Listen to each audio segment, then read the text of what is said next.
Okay, y'all. I keep my I want to keep salute to everybody in the building, man. I want to keep my boxing different than this. I want to keep my boxing different than this, which is the reason why I don't necessarily do these things the same as I do others, because I want it to be separate. I want there to be a separate thing. Now I started this page because I feel like there's an avenue. There's an avenue. There's an avenue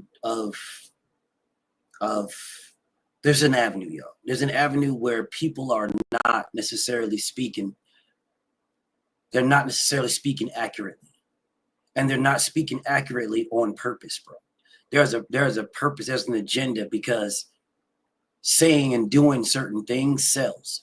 If you look right now, right now on YouTube, you look all around social media, you will see people doing live streams just shitting on Diddy. I mean, just shitting on this man. Just he's trafficking women and he's grooming women and all the baby oil and all the, I mean, just shitting. Bro, listen, bro. I don't give a fuck, bro. I don't give a fuck how this man gets his ass. I don't care, bro. I don't give a damn. I don't. Yo, oh man, he groomed Casey, man. What the fuck did Hugh Hefner do? Bro, Hugh Hefner had a TV show grooming bitches. Since like the 60s, 70s.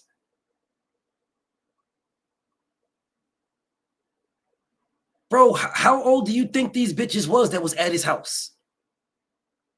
These bitches were lying about their age to get into the Playboy Mansion, to party at the Playboy Mansion, bro. These bitches was like 15, 16 years old, lying. All they had to do is get bleached blonde hair and have big ass titties.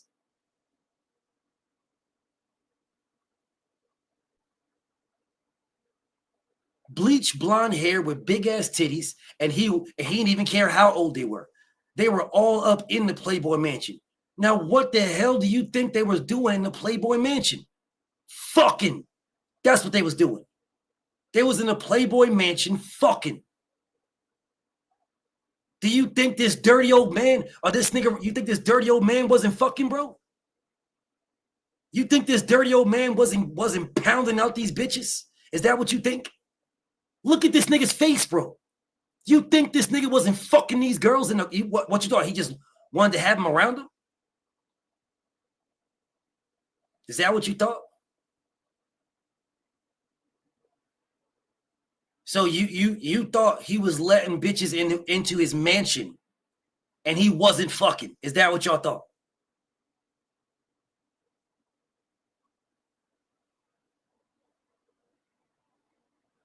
Is this what you guys believed?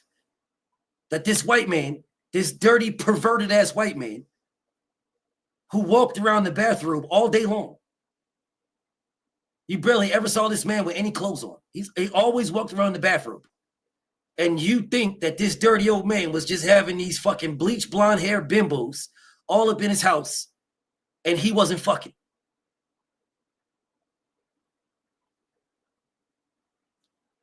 Is this what you guys thought? Bro, where do you think Sean Combs got the name Playboy from?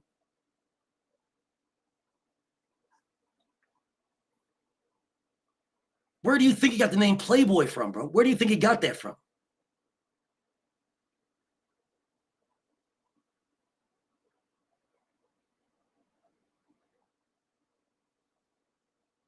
Where do you think that came from?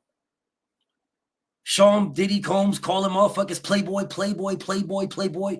Where do you think it came from? This nigga. It came from this nigga, y'all. Sean didn't just make the fucking name up. It came from him. But y'all don't want to talk about that, though. This nigga was considered the playboy.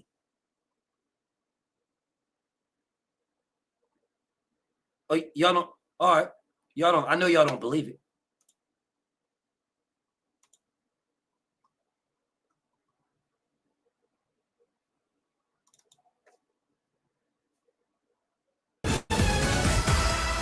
Well, here's a piece of Hollywood history that just went up for sale this week. The Playboy Mansion.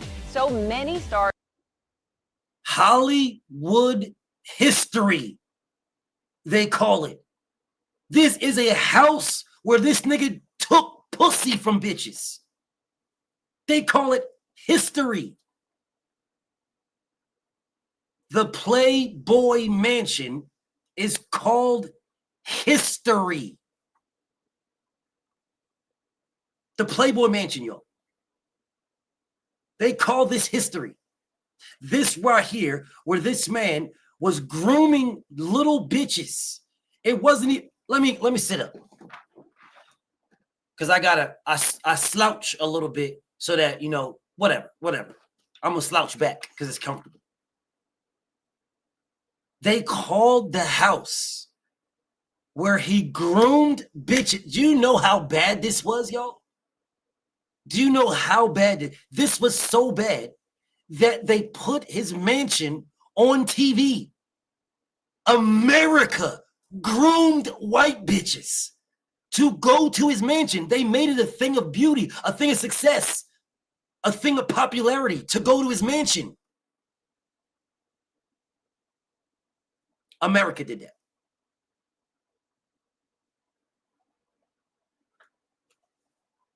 America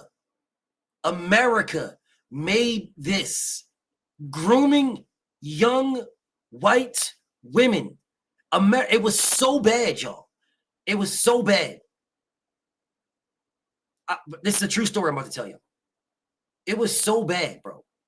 When I was a child, it was so bad. When I was in school, that was when the white girls wanted to wear the big hair-sprayed afros and shit like that. It was so bad that there was this one white girl. Her name was Christine. And I forget her friend, but I remember her name. Christine literally cried because she wanted to be a Playboy bunny. We were in fucking high school. We were in the 9th grade.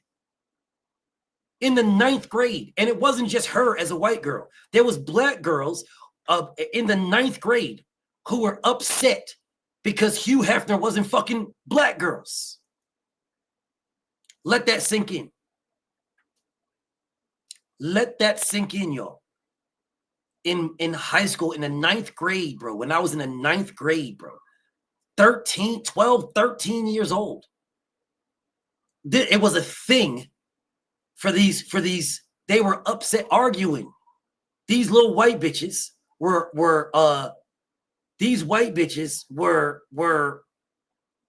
sort of like picking fun at the black girls because Hugh Hefner, they had a chance of making it into the Playboy Mansion and the black girls didn't because Hugh Hefner didn't fuck with black girls. It was groomed over America. Over America. It was right in your face. Right in your face. Right in your face. It was groomed right in your face, bro. They called his house history. History, y'all. Have partied in Hef's house over more than 4 decades, and if those walls could talk. Well, let's run this back again so you can hear this. Up for sale this week, the Playboy Mansion. So many stars have partied in Hef's house over more than 4 decades, and if those walls could talk. Well, she's saying this with a smile on her face. This is not, bro. This video that I downloaded, this is not new. This is old as a bitch. This nigga died 6 years ago.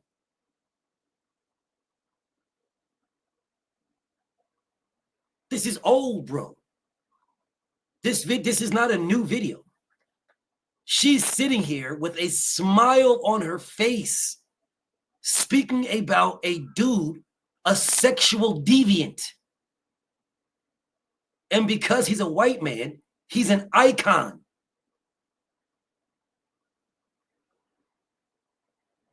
Oh, if the walls could talk, with a smile on her face. Because he's a white man. She is proud that this nigga was a pimp. But because he was a white man, as a white pimp, this is the goods now, because he's a white pimp. A legal white pimp. Legal. On TV. Bro, they had a TV show. They literally had a TV show about a white pimp, Hugh Hefner. It was a TV show. The Playboy Bunnies, the Playboy Mansion. Motherfuckers had these motherfuckers had a damn a pageant. They had a pageant to become a Playboy Mansion. How is that to become a Playboy Bunny? How is that not grooming? These bitches weren't all from where this motherfucker was from. They were from all over the country. How is that not trafficking? In right in your face. How is that not trafficking? How is it not trafficking, y'all? You know, there's a law against this. It's called the Man's Act. There's a law against this shit. Like if you're transferring women across state lines for sex, that is illegal. This nigga did it on a TV show. He did it in a TV show, bro, in public. On public, bro. In public, right in your face. They had a whole TV series about this nigga. A whole TV series. That's a whole nother video, Cypher. Salute to my homie. It's a whole nother video. They had a whole TV series about this man grooming bitches from all over the country, and they're so proud and happy to go to the Playboy Mansion and get fucked by Hugh Hefner. Facts. Our Curly Steele went inside to see what $200 million will get you.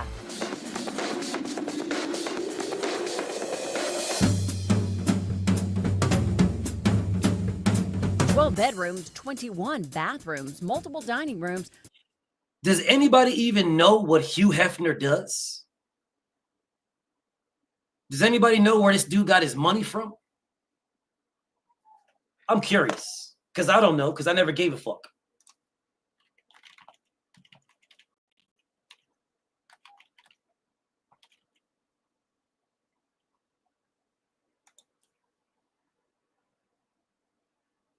The nigga took out a loan. He took out a loan, y'all. He took out a loan in 1953. He got a mortgage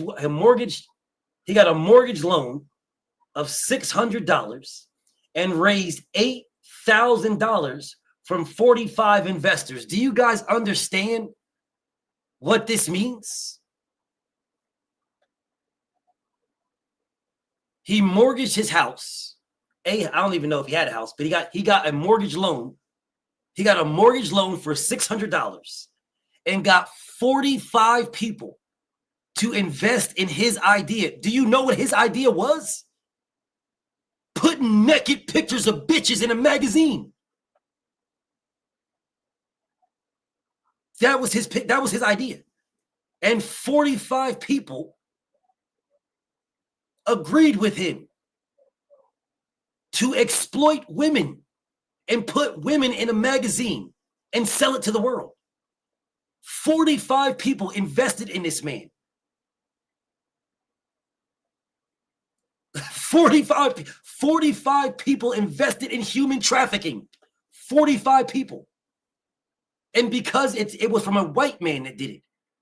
Because it was from a white man took $600 got 45 other people to invest in him, in his idea. And his idea was to take naked pictures of bitches, put it in a magazine and sell it, exploit women. That was his idea. That's where he got his money from. And then he bought a mansion worth $200 million.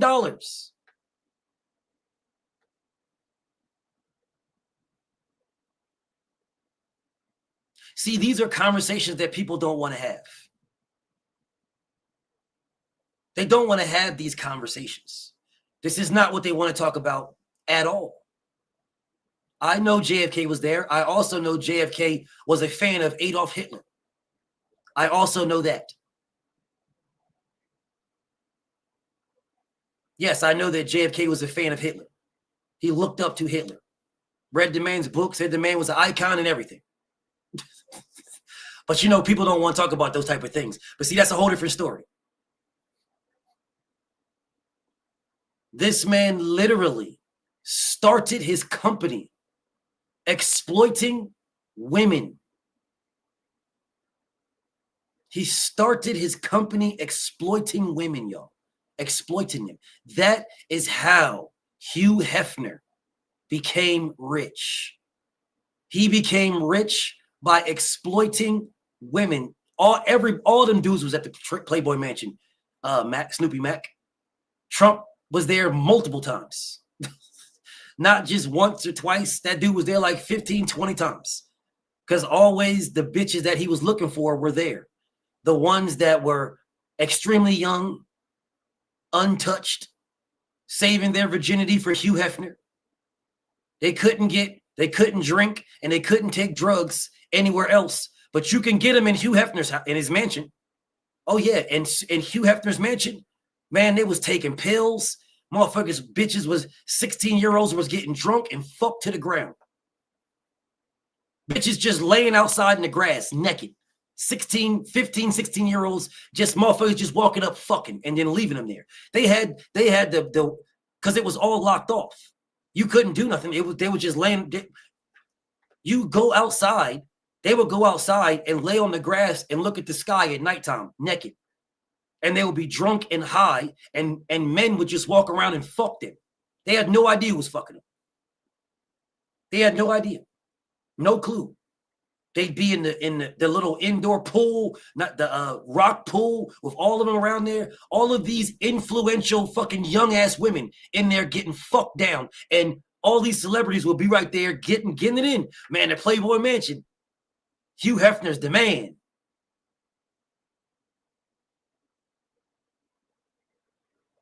Let's keep going. 20,000 square feet. Yours for that asking price, says agent Mauricio Umansky. It's one of the most expensive properties to be sold in LA. What you get is you get privacy, you get the 5 acres, you get history. Speaking of history, some of Hollywood's most legendary parties have been held at Hef's house.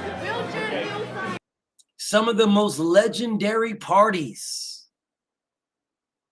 Do you guys think freak-offs weren't happening there? Is this what you guys believe? What do you think? They were just all sitting around campfires, telling stories, looking out for Bigfoot? Is that what you guys think? What do you think is the purpose of them wearing those fucking outfits, walking around? All these celebrities. What do you think was the purpose of that? What do you think? They were trying to find a good old-fashioned, wholesome husband? No, they were trying to fuck their way to the top. They were trying to suck some fucking celebrity's balls straight off his body.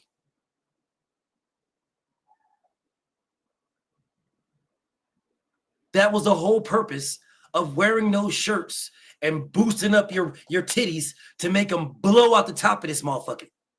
You were an object. That was the purpose. It was the exact same thing as pulling your motherfucking car up at a car show and letting motherfuckers look at your car and walk around your car. The exact same thing. Pull your car up to a car show, open all the doors, open the hood and the trunk so they can see your engine, and they can see your speakers in the trunk, and they can look in your car and see all how the designs and the cream interior or the icicle interior, or see the stars on the ceiling, all that. There is no difference here. None. Look at what I got. That is what Hugh Hefner did. And they put it on TV. It was on TV for the world to see. It was on TV.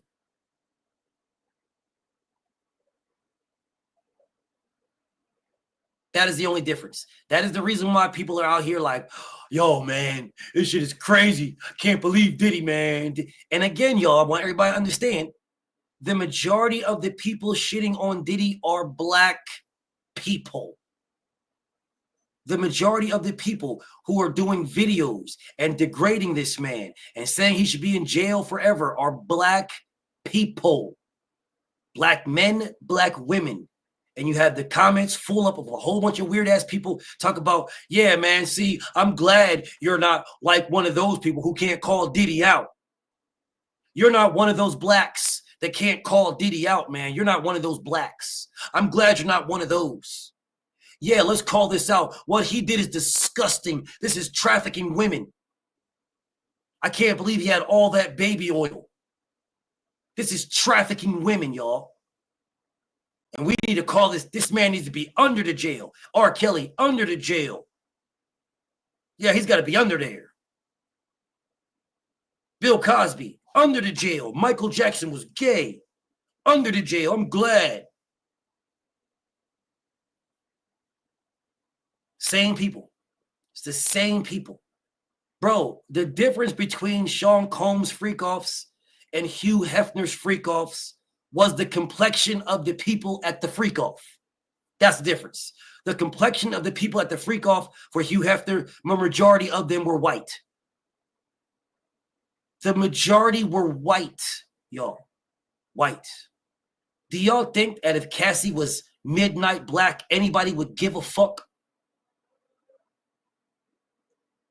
They wouldn't. They wouldn't at all. If Cassie was midnight pitch black, they wouldn't give a fuck, bro. They'd be like, oh, here's another one. This man right now, Sean Combs, will be out on bail. He'd be home right now out on bail. There is no way in hell that he'd be sitting in jail right now waiting for trial. That nigga would have been out on bail, out on bond. And his bond would have been like $7,000. But anyways, let's keep going. We were there for Hef's 60th and 80th birthday. So you was at a freak off. So what you just said is you was at a freak off. You was at the freak off for Hugh Hefner. The freak off. So he was doing this when he was 60 years old. At 60. 60. You niggas took the media to his party at 60. A man who made his millions and millions and millions, hundreds of $1 million by exploiting naked women, young naked women, exploiting them, paying them a couple $1,000s, taking their pictures, putting it in a book and selling it for millions. You exploited women for decades. Since the 50s. For almost 60 years. This man, it was 60 years. You exploited women for 60 years and the media agreed with you. Exploiting women for 60 years. 60. 53 is when you started. 53. You died 6 years ago. Since 53, you have been exploiting women since 1953. 1953, bro, exploiting women. 1953. Since 1953, you have been taking pictures of white women, of all women, it didn't matter, You took pictures of black women and Spanish women and Mexican women and women overseas, worldwide women. Naked pictures. You paid them about $5,000, $10,000 to make the cover, and put them in a book and sold the book for millions of dollars. You became a billionaire. Matter of fact, I want to see how much this nigga's net worth was.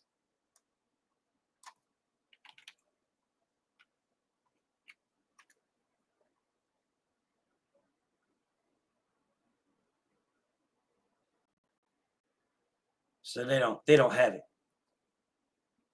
Yeah, they don't have it. Whatever. But his house was worth 200 million. His house. That should tell you all you need to know. His house, his mansion, the Playboy Mansion, literally the name itself, the Playboy Mansion, was worth $200 million. The Playboy Mansion. The Playboy Mansion. That should tell you how much money this man was making exploiting women. Exploiting women. Exploiting women. All he did was take pictures of bitches, give them about 5 racks, and send them on their way. Now, 10 racks, 15 racks to make the cover. Do you guys think he wasn't fucking these bitches for them to get a shot at the cover? Who believes that he wasn't fucking bitches? And they knew that if they can get a shot at the cover, they'll get 10 to 15,000. Well, if I'm going to make $5,000 to take naked pictures, I can make 10 to 15 if I get on the cover. Hey, Hugh, what do I got to do to get on the cover?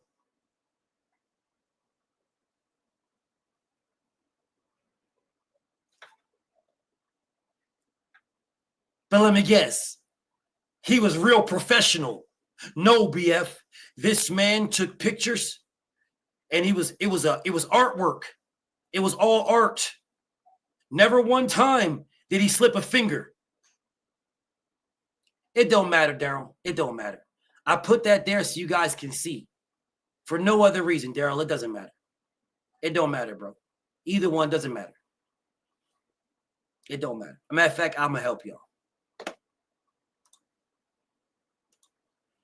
I'll make it simple for everybody, bro. I'll make it simple. I'll make it simple. That way there's no confusion. I'll make it simple.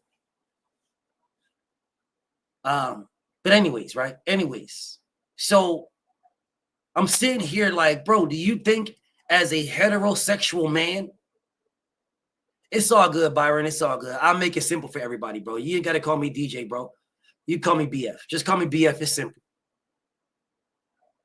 But anyways, so for this man taking pictures, legitimate pictures of naked bitches who are literally trying to make the cover. They're literally trying to make the cover, bro. Do you guys think that he wasn't fucking? These women are extremely influenceable, extremely. They're literally getting naked for you for money. If they've already got naked for you for money, then they're telling you there is a number that they would do for money. This is a number right here. I'm getting naked for $5,000. I'm getting naked. So if I'm getting naked for $5,000, what would I do for 10,000, 15, 20? And if he fucked them and it was good, he kept them around. How many bitches did he take pictures of he didn't keep around? If he fucked and he liked it, he kept them around. He gave them places in the mansion. He had 20 bedrooms. He will fuck, take pictures, fuck. Yeah, this pussy's good. You can stay here. What do you guys think he did with the women that were already living there when he found pussy that was better? What do you think he did? They didn't double up. He didn't have bunk beds. What do you think he did? He kicked them the fuck out. You got to go.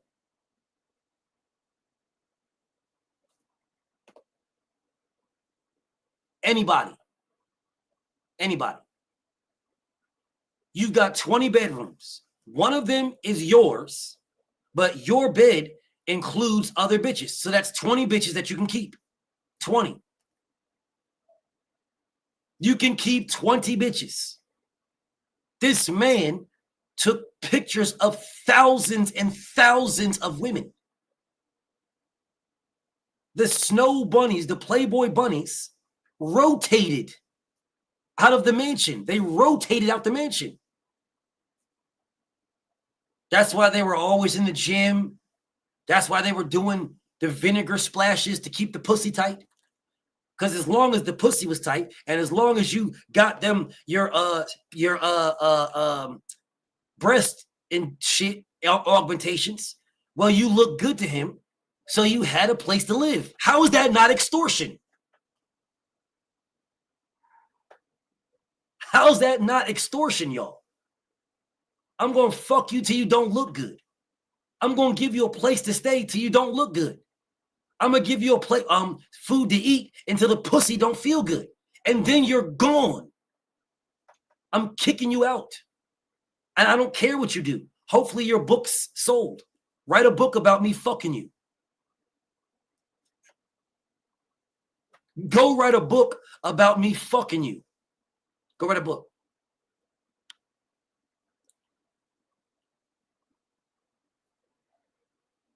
How is that not extortion?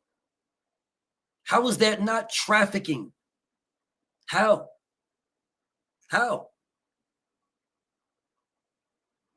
But the media literally was at the parties, recording it like this was a privilege. It was a privilege to get fucked down by an old white man. It was a privilege to get naked and sell yourself, your naked pictures to a white man to sell to the world for millions. That was a privilege. That's how they made it out to seem. Let's keep going. I think I plan on continuing this for a while.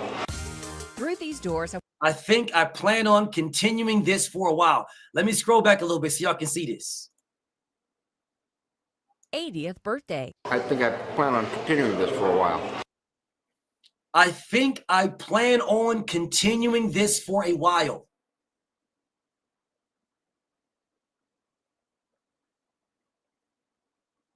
I think I plan on extorting women for a while, extorting and exploiting women for a while, with a smile on his face on major TV. And niggas called him the man. Man, he the man right here. He the man. He the man. In broad daylight, Daryl. In broad daylight. Yo, he the man. He's the man, y'all. He the man. I want to be like Hef, man. He the man. In broad daylight. Through these doors, I've walked to icons like Tony Curtis, Lloyd Bridges, James Caan. No wonder there's one catch to the deal. Arnold Schwarzenegger just grabbing bitches and walking off. While he's with us, Hef stays. What's behind that? Jim Well, Brown. I think it's Hef's home. We certainly don't want to, kick him out. Anna, this way, Anna, right here, straight ahead. Anna Anna. Nicole Smith had her coming out party here. There's a great What up, Eric? Just grabbing bitches and walking off. Just grabbing bitches and walking off, y'all. Looks to me like a freak off to me. Looks like a freak off.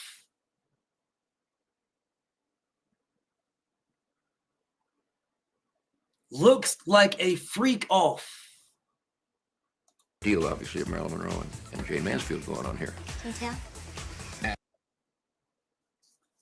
Looking at her titties on TV.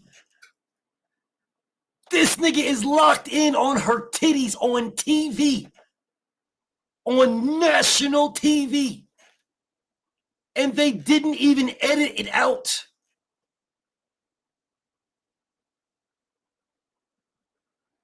They didn't even edit it out, y'all. On national TV. This nigga is locked in on her titties on national TV, and they're not even editing it out. You guys do realize that all the recordings go to an editor.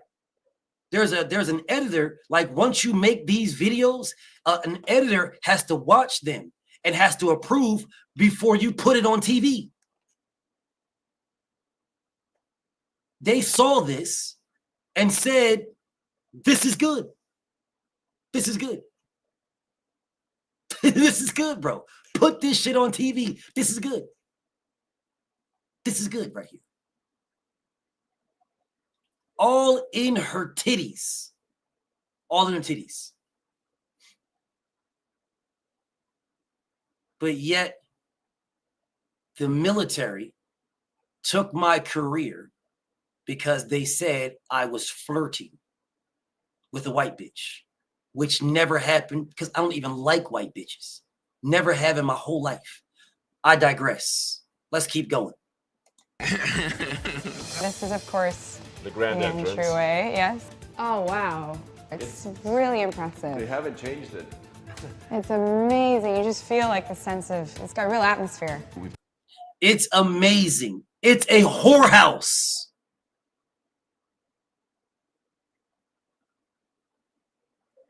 This man is talking about this. I mean, this white woman is talking about how a whorehouse is amazing. It's a whorehouse. It's a brothel.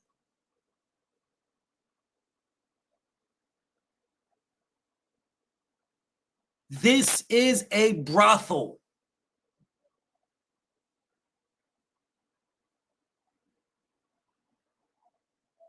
You change the name from brothel to Playboy Mansion. It is a brothel. It's a whorehouse. There is no different than this house than going over down to Mama San's massage parlor and getting a massage and your dick sucked at the same time. There is no difference in this. Do you guys think Hugh Hefner didn't get massages and his dick sucked at the same time? Is this what you guys think?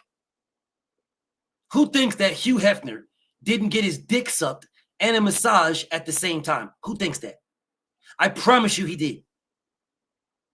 There is no difference than this. None. None, except for Hugh Hefner is a white man and the Mama Sans are Asians. That's the difference. They want the Mama Sans to sell rice. Just sell rice and wontons. You can't. This is illegal. Can't do this. We got to crack down on you sucking dick for money and giving massages. That sounds like a great occupation. That shit sounds like a great occupation. So you mean to tell me I can go to a place where I can get somebody to rub my back and get my dick sucked and then go home and I'm just good? What? That sounds like a fucking splendid idea. What? Now, I ain't hitting none of that shit. You got me fucked up. Y'all got shit that you can't get rid of. But what? So I'm going to get a massage and my balls rubbed? A massage and a ball rub at the same time? What? What type of magical, mythical, mysteriously great industry is this? But yet Hugh Hefner does it right here, and you guys say, "Oh man, y'all, this is what a phenomenal. There's history here, such an iconic." Look what she says, y'all. Bro, look to what she says. Look at this.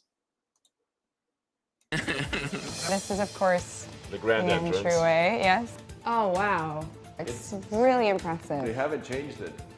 It's amazing. You just feel like the sense of, it's got real atmosphere. We've got 22-foot. You feel it's amazing. You feel the real atmosphere of a fucking brothel.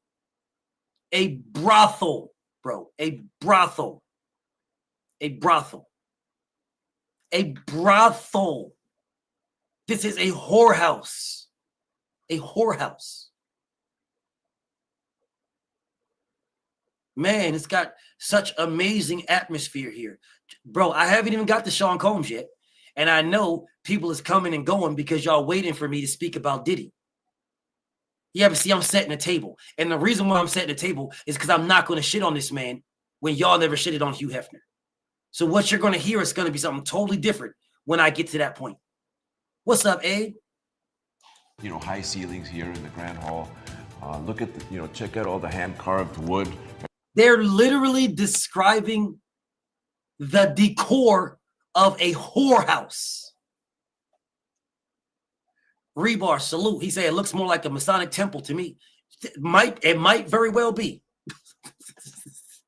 Hey, it might very well be both, homie. It might very well be both. A whorehouse and a Masonic temple. It might very well be both. But if you want to know where the elites, all these elites and the Illuminati and shit, I promise you, every last one of them got their dick sucked at the Playboy Mansion. Promise you that. They are literally talking about the decor in here. The decor. Diabolical. Everywhere. This is quite an entrance if you're hosting to descend these stairs. Quite an entrance if you are hosting. If you're hosting at a brothel, if you're hosting at a whorehouse, quite an entrance. Yo, this is quite an entrance. What an amazing entrance. This is quite an entrance. At a brothel. This is a whorehouse. It just so happens to be a mansion. How many underage girls here were getting fucked to the ground just because they looked 18? They looked 19. How many did Arnold Schwarzenegger fuck to the ground? How many did Donald Trump fuck to the ground? How many did these fucking bro? When those women, my brother Dave, what's up with you, King? My brother, listen, when they're not even women, they're little girls, bro. They're not fucking developed, bro. You give them little girls a shot of whiskey and they're finished, laid out flat on the ground. They're not developed. This is why I keep telling y'all, bro, they literally had girls laying on the ground outside looking at the stars, naked. They were drunk as a bitch. And there was just men walking around. There's a woman right there. Oh, she got big titties. And they would just fuck her right there. She wasn't even a woman. It was a child. And they would just fuck her right there. Finish, get out, pull out, bust on her, and walk somewhere else. Or bust in her. Do you think they wasn't doing abortions back then? My beautiful little sis. I see you in the building, Cam. Salute to my beautiful little sis. Do y'all think that they weren't doing abortions back then? You think abortions didn't exist? You think Hugh Hefner didn't have multiple bitches with abortions? Multiple? He did. Hundreds and hundreds of them. He did. Hundreds and hundreds and hundreds of abortions, bro. Hundreds and hundreds and hundreds. Anyways, yes, he allowed small girls in the house. 100%, bro. Do you know how easy it was to get a fake ID back then? If you can get a fake ID now, imagine how easy it was back then. And do you think that these rich and powerful white men gave a fuck to check and see if the ID was real? No, they didn't. Your ID says you're 21. You know good and damn well that motherfucker is 14. But their ID says 21, let her in. Brooke Shields was getting fucked every which way but loose. She was getting her ovaries beat in her throat. They were pounding her out, bro. And nobody cared. No one cared. And these women thought it was a great thing to do what they're doing because that's Hugh Hefner. It's Hugh Hefner. So because it's Hugh Hefner, they would it was so sickening, so bad that the parents were okay with their children going because they thought, well, You get around those celebrities, you might find yourself one, and mama, we made it. So I'm going to use my child and frizz her fucking hair up, put all the hairspray in it, boost her fucking titties up because her body developed at a young age. And then we'll get her a fake ID that says she's fucking 18, 19. And then we'll go ahead and send her over here and let her Hugh Hefner take some pictures. Let's keep going. There's even a room built like the back of a van and Hugh's legendary game. There's a room built like the back of a van. Now, what do you think they were doing in a room built like the back of a van? Do you think they were talking about them driving cross country? Is that what you think? You think they were talking about driving cross country? Oh man, I remember in the 40s and the 40s, and right before I started it, we had a van, we had the Shaggy Mobile, and we drove cross. Is that what you think they were doing? He was fucking any and everybody. Any and everybody. Any and everybody. That's where Bang Bus came from. That's where Bang Bus. But whatever. A room built like the back of a van and Hugh's legendary game room. Let me go back a little bit so y'all can see this. Bleach blonde bimbo. Bleach blonde bimbo in the 60s and 70s. Bleach blonde bimbo, bent bread, she's like 19.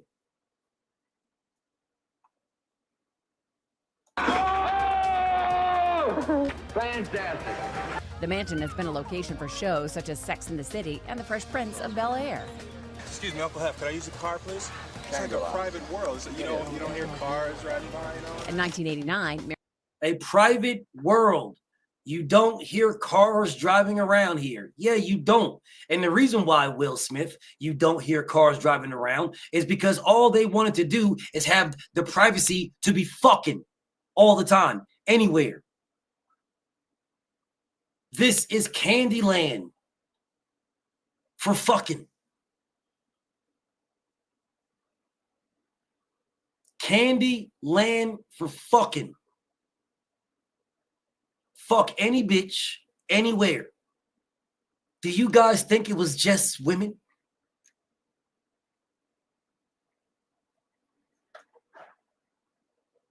Where do you think Playgirl came from?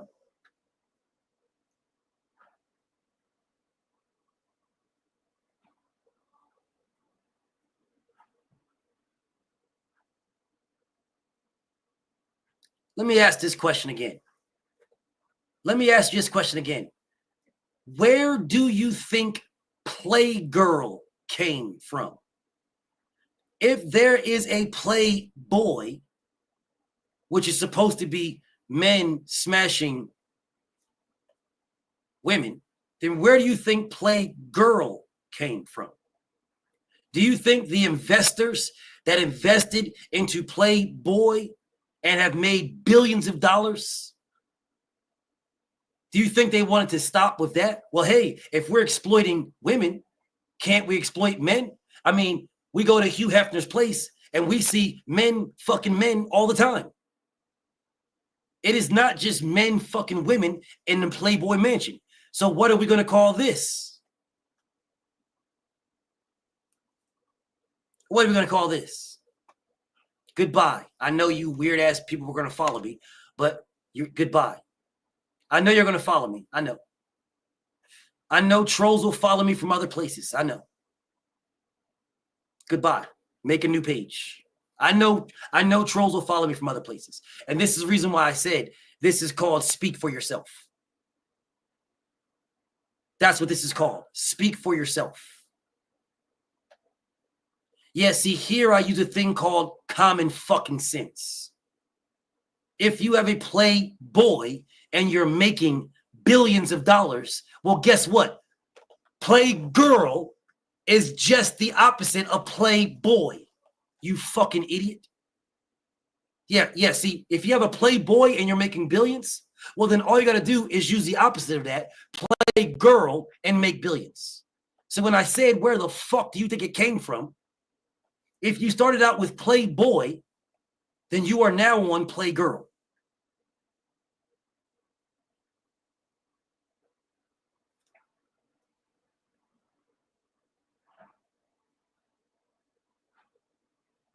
Yes, you're now on Playgirl.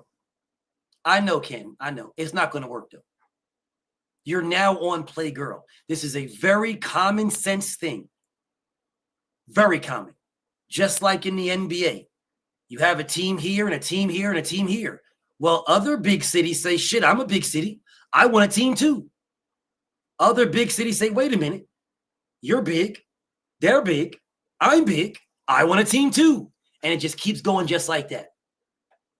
Until the NBA says, okay, we're going to stop right here. Then you have cities that are vying to get a team, just like football and anything else. See, that's called common sense. So if Playboy was making billions, then why wouldn't you do Playgirl? Why wouldn't you? The people who are at the Playboy mansion absolutely made Playgirl. 100%. Playgirl is about dudes. Exploiting dudes is what Playgirl is. Exploiting dudes. That's what Playgirl is. Exploiting dudes. Do you guys think that the people, those guys that get paid $5,000 to take a picture and play girl, but they know they can make 10 to 15 to make the cover, do you think they ain't fucking? Do you think those guys that they're like, hey, we gave you $10 or $5,000 for these naked pictures. You want to make 10, 15? You might be able to make the cover. Then they say, shit, yeah, what do I got to do? Just suck this dick. Just slob on my knob like corn on the cob. Yeah, that's all you got to do. Just suck this dick and you can make the cover. You can suck your way to the cover. The same concept applies, Daryl. The same thing. When I start speaking about slavery, you guys are going to understand what I'm talking about. You're going to understand. That's not today. But people have this concept in their mind that there is a level that people won't go to. There is absolutely no level that the slave owner did not go. No level. None. They use black babies as fucking bait.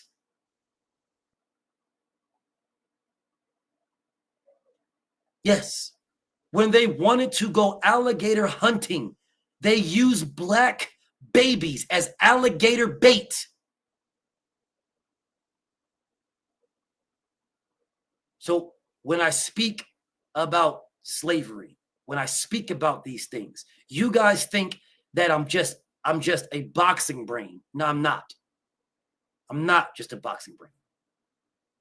I'm absolutely not just a boxing brain. I have the same type of mindset, the same type of mental capacity for education and honesty and thoughts as I do in anything else. You just only see it in boxing. But I will get to those live streams later dates. Queen Tay-Tay, what's up, beautiful Queen Tay-Tay? Let's keep going. Mary Hart took a tour with Hef and his then fiance, Kimberly Conrad. How do you feel about living your life based right here at the mansion? This was his then fiance, Kimberly Conrad, who was like 20-something years old. This man was in his fucking 50s. He was in his 50s. In his 50s, y'all. In his 50s.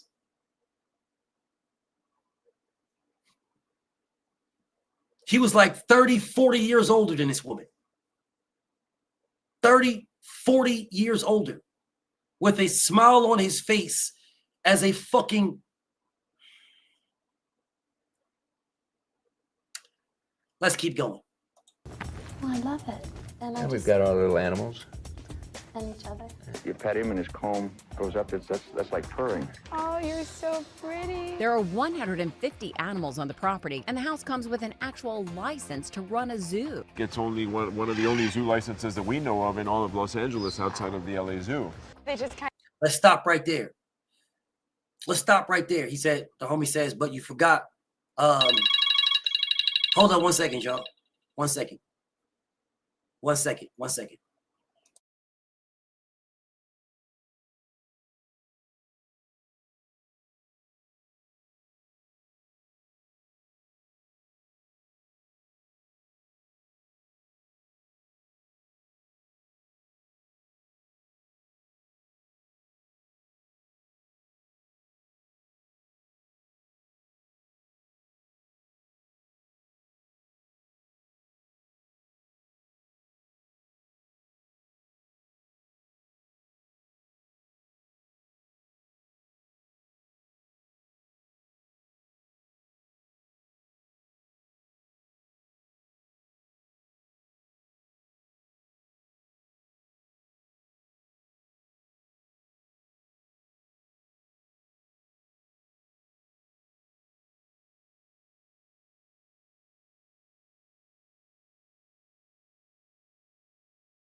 Okay, salute to the homie Shana Nana Knees. He says, but you forgot this is all on HBO Max. The Playboy Murders just went into Playgirl magazine. Have you seen this series? It's a new series on Playboy Murders. This is already being investigated.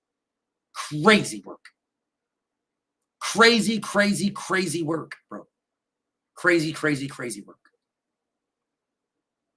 Let's keep going. of hang out. kinda hang Like out. the Playmates. Now, let's stop right here. Now, you tell me if this doesn't look like a freak off.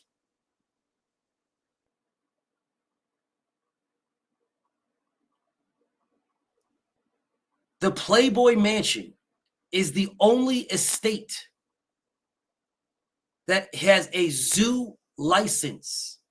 Do you know what power you have to be the only one to have a zoo license?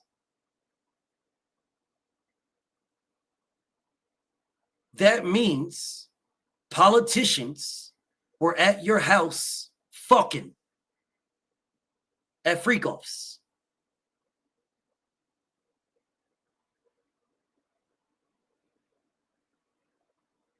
Politicians were at his house fucking doing freak offs. They were at his house fucking. That is the only way that this man will be he's the only residential house to have a zoo license. Maybe you guys missed that. Let me go back a little bit.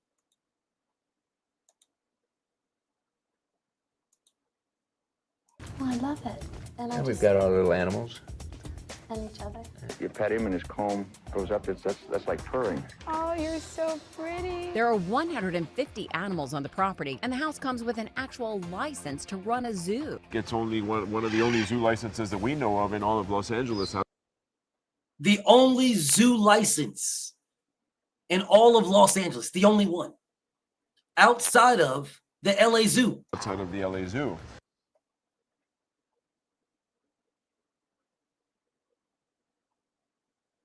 The only license outside of the LA Zoo.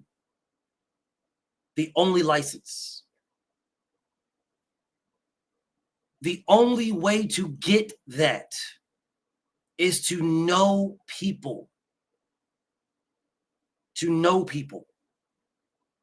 If you do not know people, you can't just apply for a license at your fucking house. You can't just apply for a license. Well, you know what? Feel like having some elephants and shit?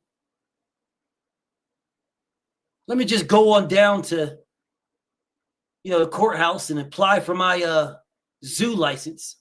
It doesn't even exist like that. It don't exist like that, bro, at all. It doesn't exist that way. You have to know people, bro. If you don't know people, they ain't giving it to you. They're not giving it to you at all if you don't know people.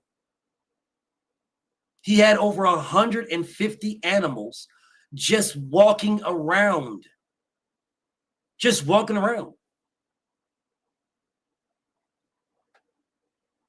Just walking around. You might be walking around and a big ass peacock is right there like, oh.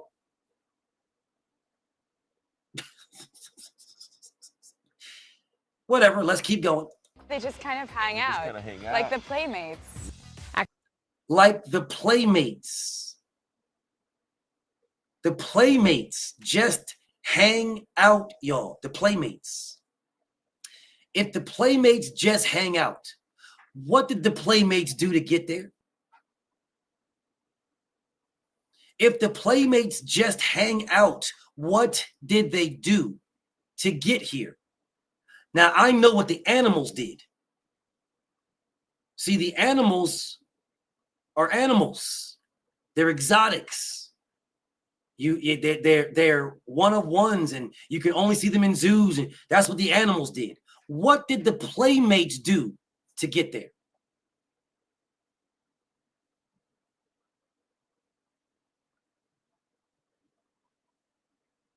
Say freak-offs. You can say freak-offs. It's okay. It's okay. You can say freak-offs. Hugh probably didn't beat the shit out of the ladies. No, he had them killed. There's a difference. If Puffy would have had Casey killed, then we wouldn't have this conversation. Fake ass page, who just made your page because I was talking about Ronda Rousey. That's why you made your name as Ronda, because I was talking about Ronda Rousey on my boxing page. So you made a fake page called Ronda and came over here to talk about that. Ronda. See, again, y'all, this is a common sense thing. So you guys can give Ronda 86,000 seconds. And if you feel like blocking Ronda, I don't give a fuck. Somebody give Ronda 86,000 seconds. Thank you. Thank you. Because Ronda just made Ronda's page because I was on my other page and I said Ronda Rousey wanted to fight Floyd Mayweather. So then this fake page came over here and make Ronda name.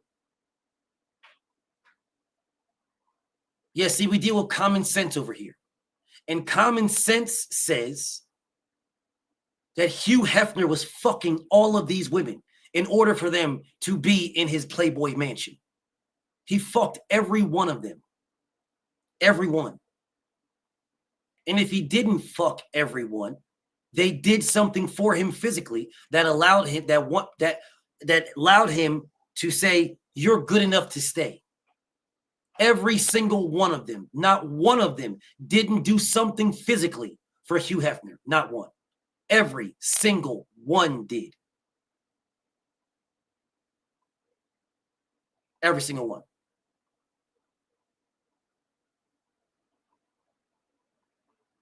Anyways, let's keep going. Actually, the playmates usually hang out at the lagoon or in that infamous grotto. Looks to me like a fucking freak off to me. Looks like a freak off to me. Looks like a freak off. One dude singing about how he is in heaven with how many bitches around him? 1, 2, 3, 4, 5, 6, 7, 8 women. Looks like a freak off to me. Heaven. I'm in heaven. Heaven. I'm in heaven. Heaven. Looks like a freak off to me.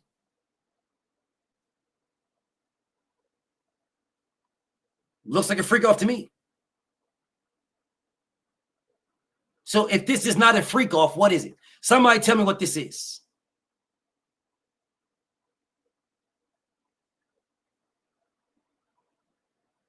Please, somebody tell me, if this is not a freak off, what is it? Somebody let me know. Heaven. I'm in heaven. Let's run it back a little bit. Now, I want you guys to understand something. There is a part of this that is blurred out. Just look right by Hugh Hefner's name.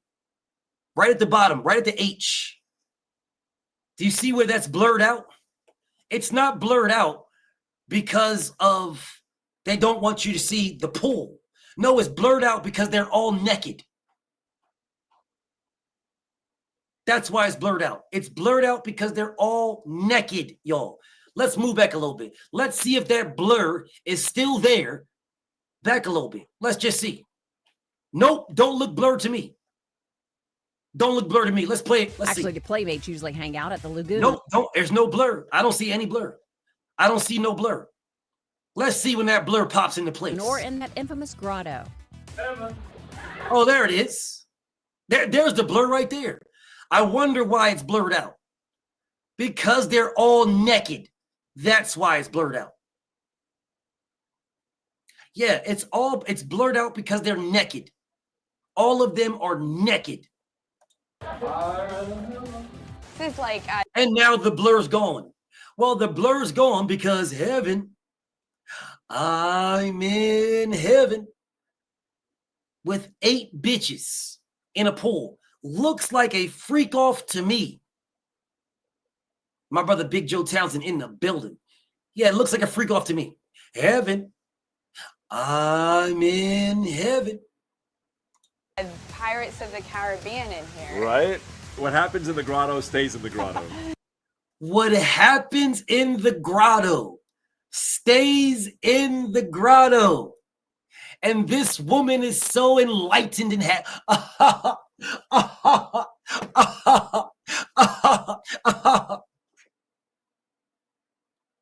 what happens in the grotto stays in the grotto. And they're all smiling about it. Huh? Let's run this back again. Heaven.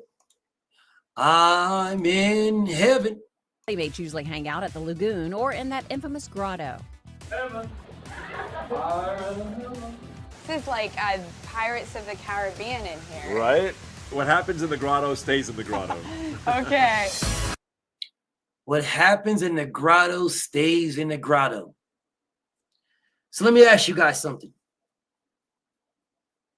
Do you think these women weren't getting slapped or treated like shit?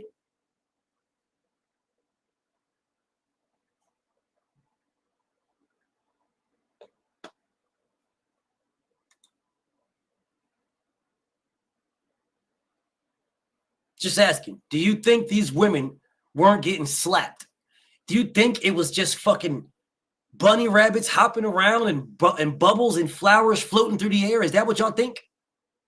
Do you think these rich and powerful white men that walked up and saw one of these women and wanted to fuck and the women didn't fuck, do you think these fucking white men are gentle?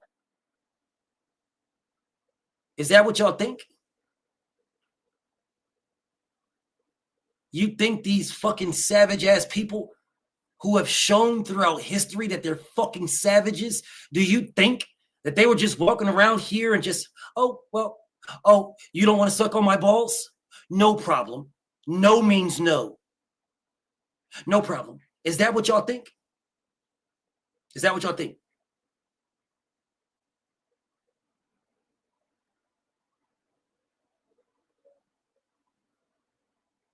No, see, the difference is, it wasn't on camera. That's the difference. It wasn't on camera. That's the difference. See, had it been on camera, you guys would have justified it and said, well, this only shows a part of it. There's no way that pearly sweet white man just hit that white woman like that. What did she do? But let it be a black man, and all of a sudden, oh no, man, I can't believe that black man hit that black girl. I can't believe it. This is crazy, man. This guy is disgusting. This is horrible. This is horrible, says the nationality of people who literally have gone to every continent on the face of the earth and committed genocide.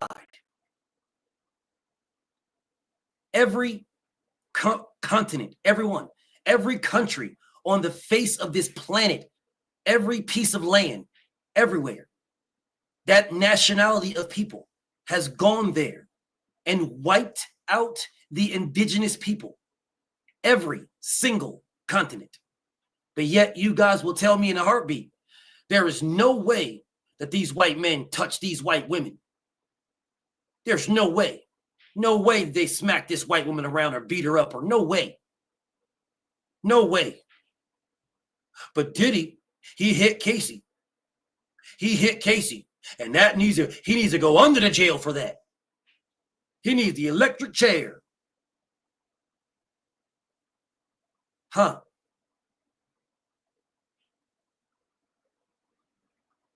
Huh.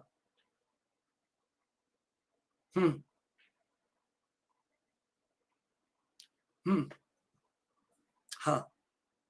Crazy. So now we get to Sean Combs.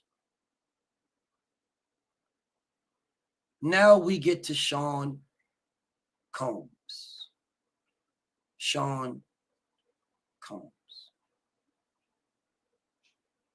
Everybody likes to see the drama. Everybody likes to shit on the black man right away. The black man is guilty immediately. And then they must dig themselves out of whatever hole that they were put in. And then it doesn't matter, even if they're vindicated and cleared, they will forever and always be guilty. Forever and always. There will always be someone that believes they are guilty. Like I know right now, there's people that believe I'm guilty. I'm guilty. Right now. As of right now, there's people that believe I'm guilty. When the reality says, this bitch lied, got on the stand, lied on herself, changed her fucking story on the stand. The military knew that she was lying, so they didn't even take my career for what she said. They took my career and said I was flirting. Do you guys know how I found this out? Because the police told me.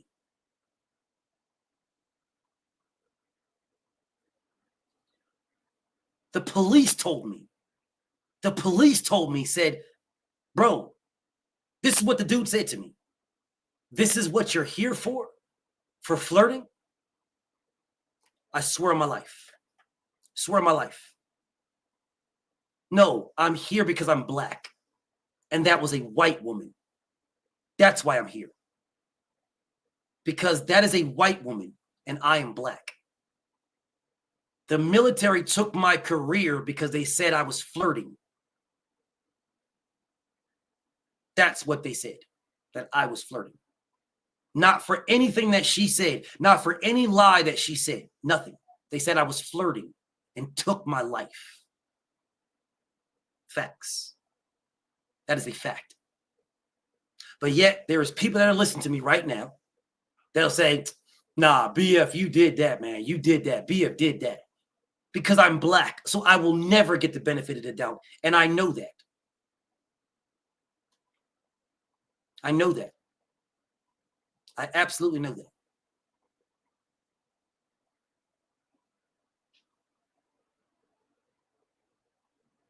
Sean Combs will never get the benefit of the doubt. Never. He will never get the benefit of the doubt. It will never happen. Ever. Ever. It will never happen. That man was guilty the moment they said he was guilty.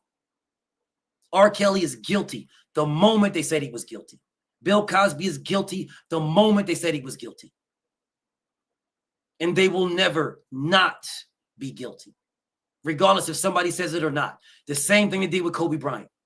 Kobe Bryant was guilty the moment they said he was guilty. The moment. They didn't say shit about Kobe until that brother died. And then when he died, they came out and dragged this nigga. They dragged him. Came out and dragged him when he died.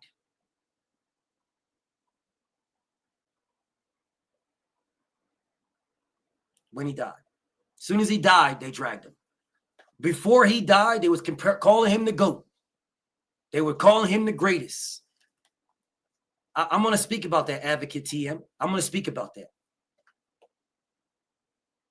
But before Kobe died, they weren't talking about none of that. Before Kobe died, they were saying, oh, man, yo, Kobe, man, y'all got LeBron as the GOAT. I got Kobe, man. Kobe's the GOAT. Kobe. I got MJ, then Kobe. Kobe. As soon as that man died, as soon as he died, all of a sudden, they don't talk about the GOAT. They don't talk about his rings. They don't talk about his 3-peat. They don't talk about none of that. Or his 2-peat, 3-peat, whatever. They don't talk about none of that.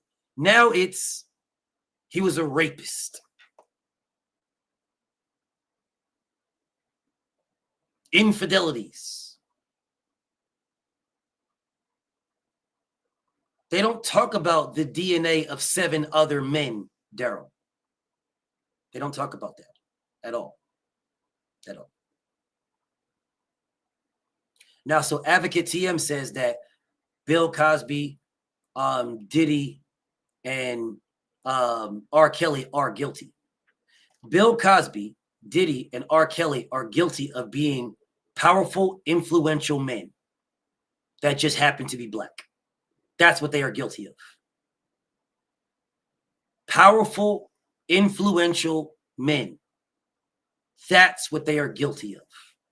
There is literally, and this is no shade to nobody, there is literally one woman, one,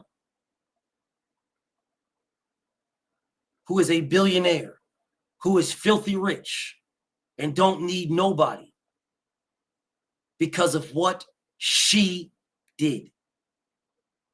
That is Oprah Winfrey. There is no other woman who is a filthy rich billionaire, don't need nobody, off of her own accord without being part of a family or married into it. There's only one. That is Oprah.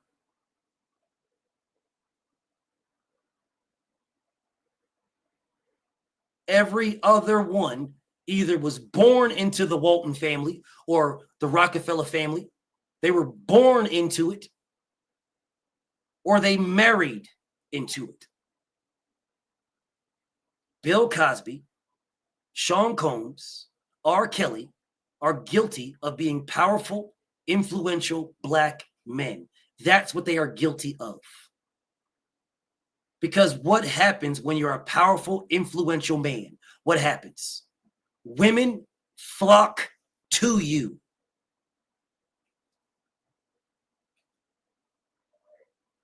That's what happens.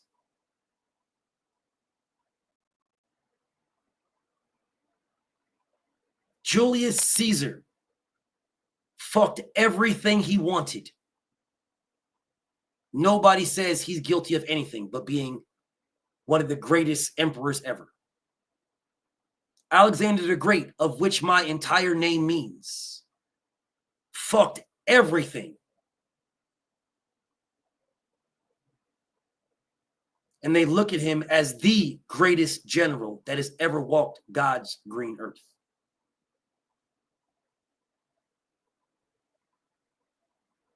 And the list goes on and on and on and on. The Persians had damn near an entire city. The royal Persians had almost an entire city of women just for the king and the royal family. The royal family, the men, the Persians did. Genghis Khan, Syriac, fucked so many women that there is like, I want to say like 3% of every person on planet Earth, 3% of that has genes of Genghis Khan in them. He fucks so many women.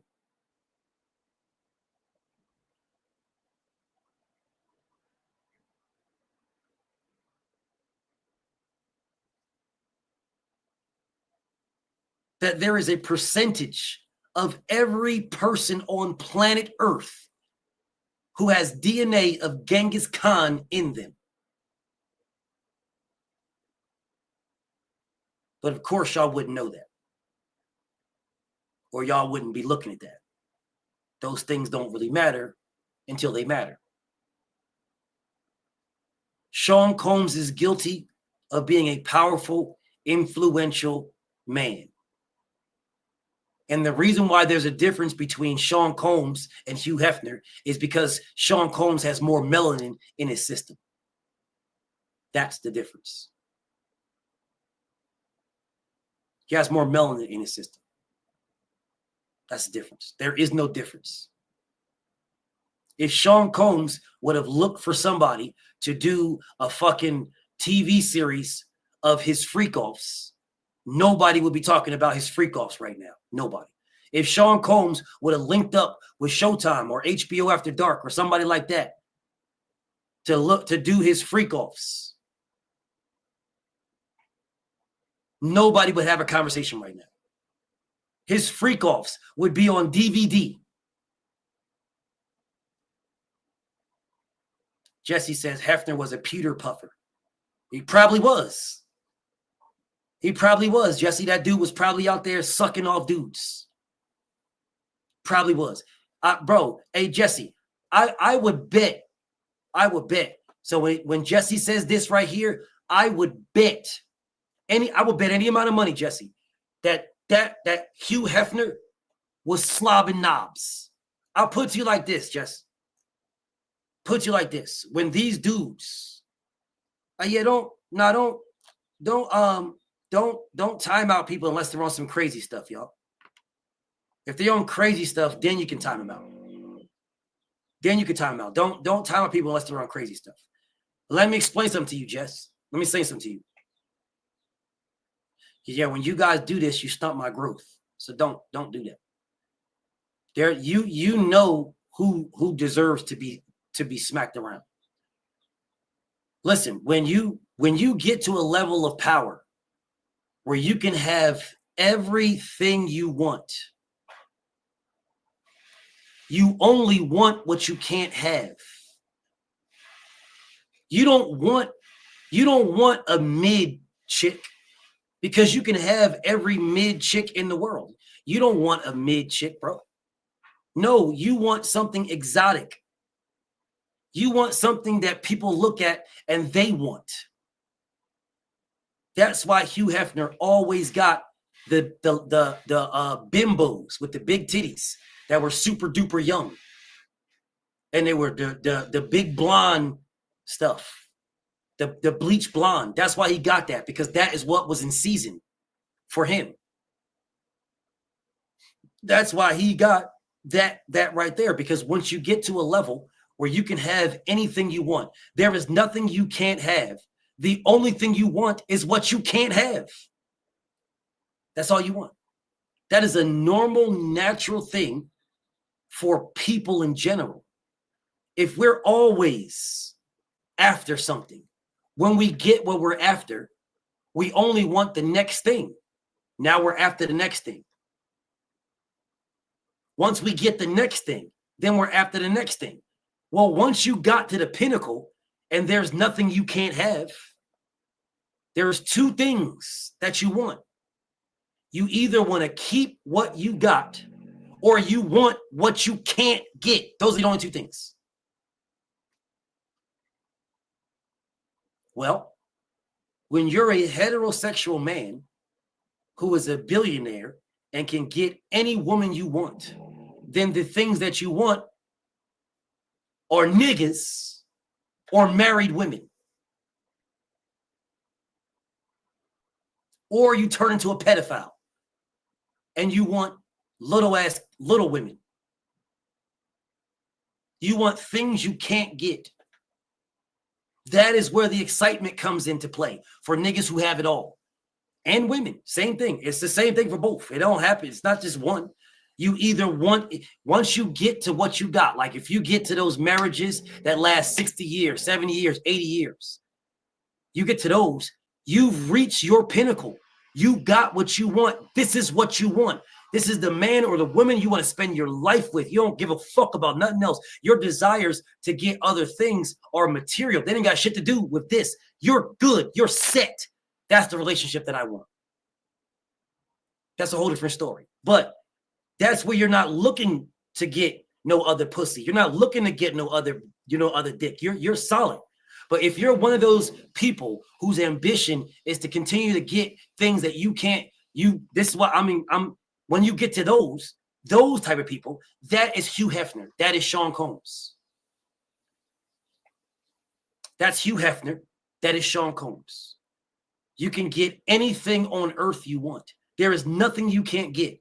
So then you start going for things that you can't get, especially when you've always been striving and scratching and clawing your entire life to get these things. They always say this is out of your reach, so you're fighting hard for it. That's out of your reach, so you're fighting hard for it. Your mindset is to fight hard for the things you can't get.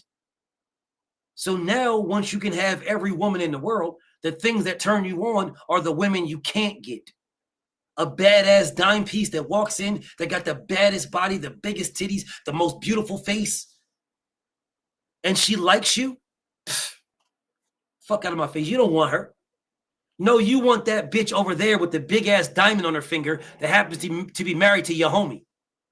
You want that girl. That's the girl that turns you on.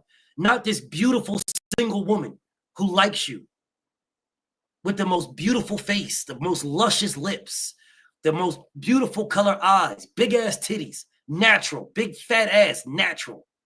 You don't want her because she wants you. You don't want her. You can have that. That ain't shit to you. No, you want your homie's girl. You want the woman that has been married to that man for 20 years. That you want the woman that has been with your friend out of high school. That's why motherfuckers want LeBron James' wife. Because she's been with LeBron James her entire life. He's been with her his entire life. That's why all these bitches want LeBron. Motherfuckers be coming out here talking about, man, come on, man. You know LeBron James fucking behind closed doors. You don't know shit. You don't know shit. What I know is his wife knows that. His wife knows that these bitches will jump off a building to suck this man's dick. His wife knows, Savannah knows that. Which is why she will make sure that she is always in close proximity. She will make sure of it. Because flesh is weak. And as long as she makes sure that she's in the gym, that she's looking good, changing her hairstyles, making herself beautiful, making sure that the queen is keeping herself looking like a queen for the king, she ain't got nothing to worry about. She knows that. I know that because I'm a nigga. I'm a nigga. Where this is a whole different conversation, but it's sort of on the same thing. I know this, bro. I know as a man, right? As a man, I got my queen. It is a natural thing to love my queen, but then to get tired of seeing the same thing. That is natural. That is the reason why women have makeup. That is the reason why women have hair, different hairstyles, different type of things. You're a queen. Keep yourself looking like a queen. Change up, mix it up. The more you do that, the more I see a king sees you and says, damn, my queen is bad. The more you do that. It's a natural thing, but it's just natural. It's no shade. It's no hate. It's no disrespect. It's niggas that are not keeping it a rack because we want to say, oh, man, I love my woman. No one said you don't. Nobody said you don't. Oh, nah, I don't believe BF on this one, bro. Me and BF, we're not the same. Yeah, you are. Because as soon as your queen goes out with her friends, you go watch a porno and beat off. Facts. Y'all niggas can say whatever the fuck y'all want. Y'all can lie to yourself. You ain't lying to me because I'm a nigga.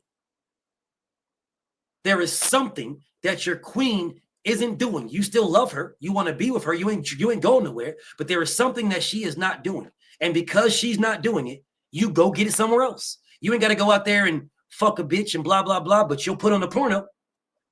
You'll go put on Bang Bus.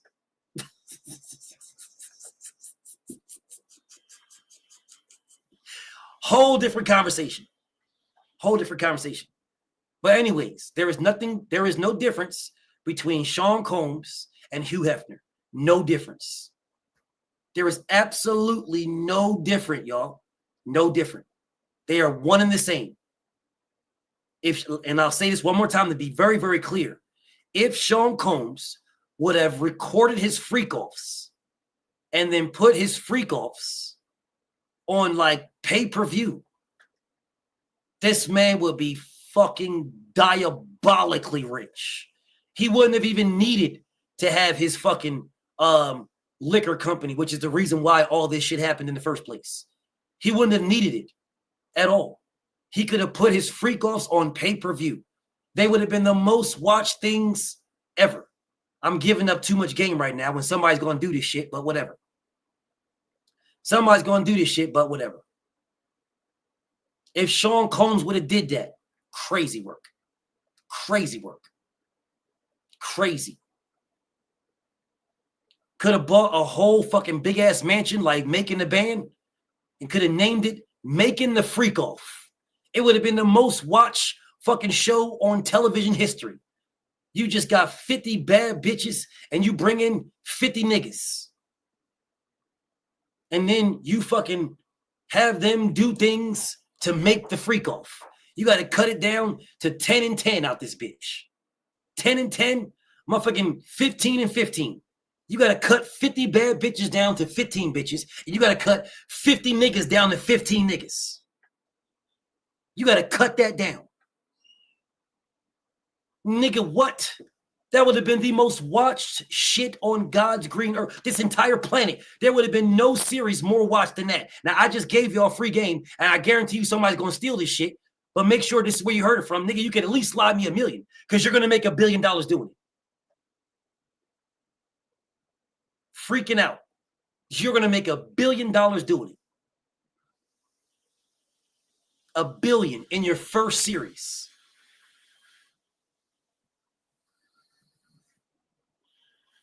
Shit, if I had the money, I'd do it.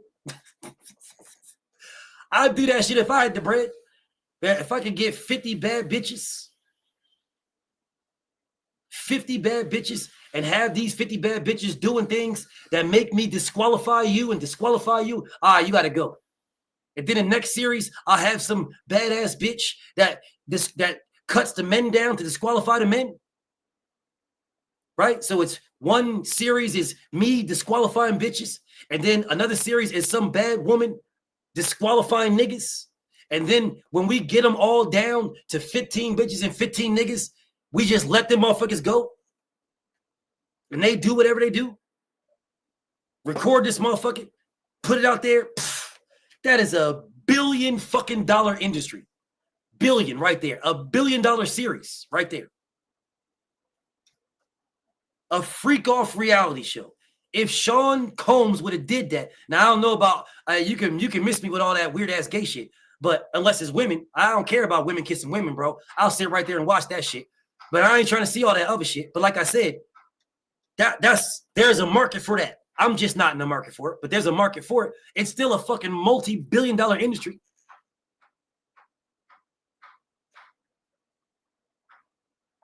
If Sean Combs would have did that, we would not be talking about Sean Combs right now. At all. At all, y'all. At all. At all. If we be talking about, if Sean Combs would have did that, our conversations about what's going on right now, they'd be comparing it. Man, who's the biggest playboy, man? Hugh Hefner or Sean Combs? I just feel that's a good question, man. Because, Sean Combs got that series, but Hugh Hefner at the Playboy Mansion. So which one is the bigger one? Which one? All facts, Rebar. All facts, Rebar. All facts. Samson, the liquor company caused all of this because, basically in a nutshell, Everybody works for somebody. Sean Combs' liquor company was perfectly okay with everything he did because he worked for them. His name was just a name, like Sean Combs, and he show his bottles of liquor and blah, blah, blah, right? So he was getting paid billions. Sean is a billionaire. All right, he's getting paid hundreds of millions. He's a billionaire, right? For that. But he got to the point where he wanted to not work for them. So because when he didn't want to work for them and he wanted to be his own, which would have made him his own. It would have made him his own. He would have been equal to them. See, the richest people in the world are the people you don't know. Those are the richest in the world. And you'll never know because they don't want you to know. That's why they stopped the richest people in the world at Elon Musk. Elon Musk is not the richest person in the world. He is not. MBS is one of the richest people in the world. And he's not even on there. They stopped counting the Saudis in the trillions. I think $3 trillion, bro. At 3 trillion, they stopped counting. 3 trillion. The Rothschilds, who own all the banks, are the reasons why every war has happened. The Rothschilds and the Jewish people. Hold up your story. Yes, if you put a bank, if you have your own bank and you're not connected to the World Bank, then all of a sudden you're a harbor of terrorists and all kinds of shit, and we need to get regime change, which is why Gaddafi got killed. Because they want regime change, because they don't want you starting a fucking bank without them. If you have them involved, then you're good, because that means they control you. If your bank does not have them, then the Rothschilds will get you erased. Period. Yes, this is the reason why I fear for Ibrahim Traore. He needs to fucking be real careful, bro. Be real careful. He needs to lock in his shit first before anything. He's doing it the right way, but he's got to be careful because they'll unalive him real fast. Real fast. There is fucking trillions and trillions of dollars. The richest continent on earth. Bro, this is off topic, and I'm going to speak about this on another video. Africa is Africa is the Garden of Eden. Africa. Everything that people want comes from Africa. Everything. The planet is fed from Africa. The planet. The entire planet. Everything, bro, everything comes from Africa. Everything. Any jewel, any food, anything comes from Africa. It is the most exploited country on earth, or continent on earth. Most exploited. It has been getting exploited for hundreds and hundreds and thousands of years. It's been getting exploited. And the resources still flow. They still flow because it is the Garden of Eden. That's a whole different conversation. It's a whole different conversation. I'll speak about that later. That's a whole different conversation. But so I'm going to get back to this right here. I'm going to get back to this. Damn it. When you said this right here, it's sort of this and this is sort of taking me off topic a little bit. But I want you guys to understand something. The most jewels, any jewel, are in Africa. Diamonds are created in the depths of the earth where the pressure of coal is so strong, it smashes them into diamonds. You only get the diamonds when volcanoes and shit shoot the diamonds up. That when they shoot them up, that's when you get them. When old volcanoes that died and blah, blah, blah, then they dig out those old volcanoes in the circles. And if you go down there, that's where you get the diamonds from. That's where you mine them and shit like that from the pressure from the earth. That's where they come from. They want to tell you that The Siberian Rift is when, you know, all of those volcanoes blew up. All those volcanoes blew up and they put out so much lava from those volcanoes, so much lava that it covered, that it would have covered the America, or the continent of the United States continent, in like 300 miles or meters or whatever. I think it was 300 miles of lava. It was some astronomical fucking number. That's what they want to tell you. See, the problem with that situation is that would say the diamonds would be in Russia, because that's where the volcano's at and shot up everything at. So digging out of Siberia would be where the diamonds is at. Majority of diamonds, they're not. Majority of the diamonds are in Africa. Majority of the diamonds are in Africa. Africa. Hitler was not the worst at all. Leopold is more the worst, and it's not even remotely close. It's not there, bro. There isn't. That's y'all taking me somewhere else. But there really isn't even factual proof that Hitler actually did a lot of things that they claim he did. I'm just keeping it a rack with you. Don't get mad at me. Don't shoot the messenger. But there really isn't even a lot of factual proof of that. Like the gas chambers and shit like that, they claim. That's a whole different story. It's a whole different story. Leopold killed 20 million Africans. Not 30, 20 million. Just straight wiped them out. 20 million.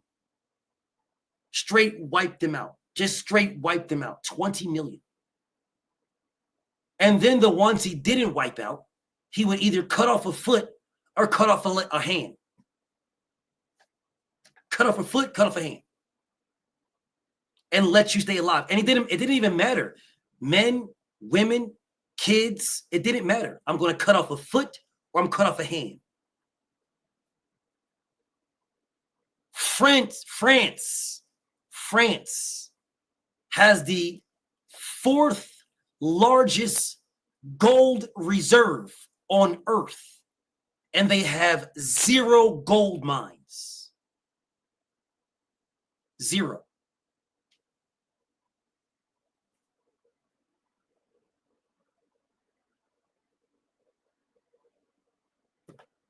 Yes, my brother Dad, all facts.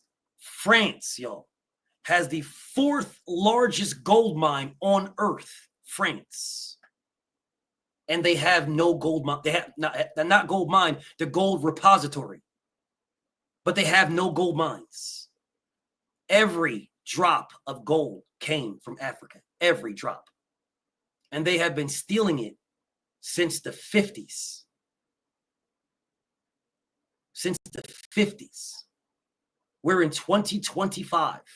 And since the 50s, they have been stealing gold from Africa to the point of the 4th largest gold reserve on planet Earth. The 4th largest. The 4th largest.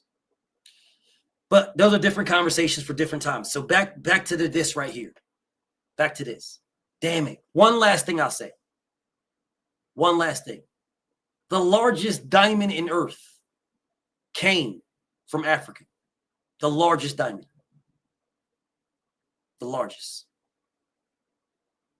Every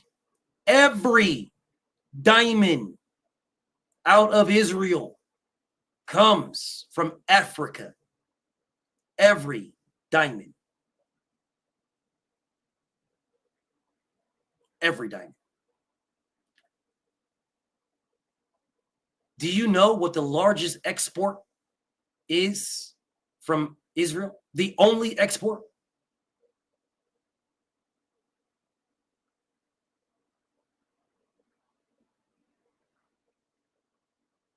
Andrew 100, what's up with you, bro? Do you guys know what their only export is? To America. Their export to America is diamonds. That is their export. So when they're talking about putting tariffs and shit like that they're going to tariff America and we're going to get rid of all of our tariffs and blah, blah, blah. Their export is diamonds. Diamonds. Diamonds. That is their export. Diamonds. And they get their diamonds from Africa. Yes. So they get their diamonds from Africa. Crude diamonds. They're not cut, nothing. Crude diamonds. They take their diamond, they steal it, they steal them or take them or whatever. Jews, and then they take them to Israel.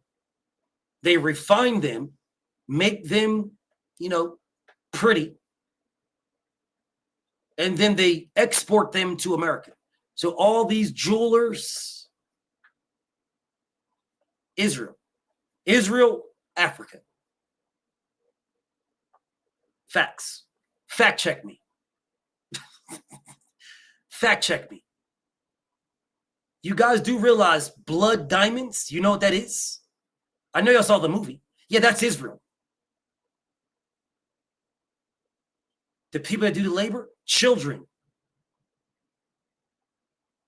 Children do the labor. Children. Blood diamonds is it. I did do a video on it, Queen. You're right. I did do one. You are right, Queen. I did a video on it. You are right. You are absolutely correct, Queen. Absolutely correct. 100% correct. I did a video on it. Blood diamonds.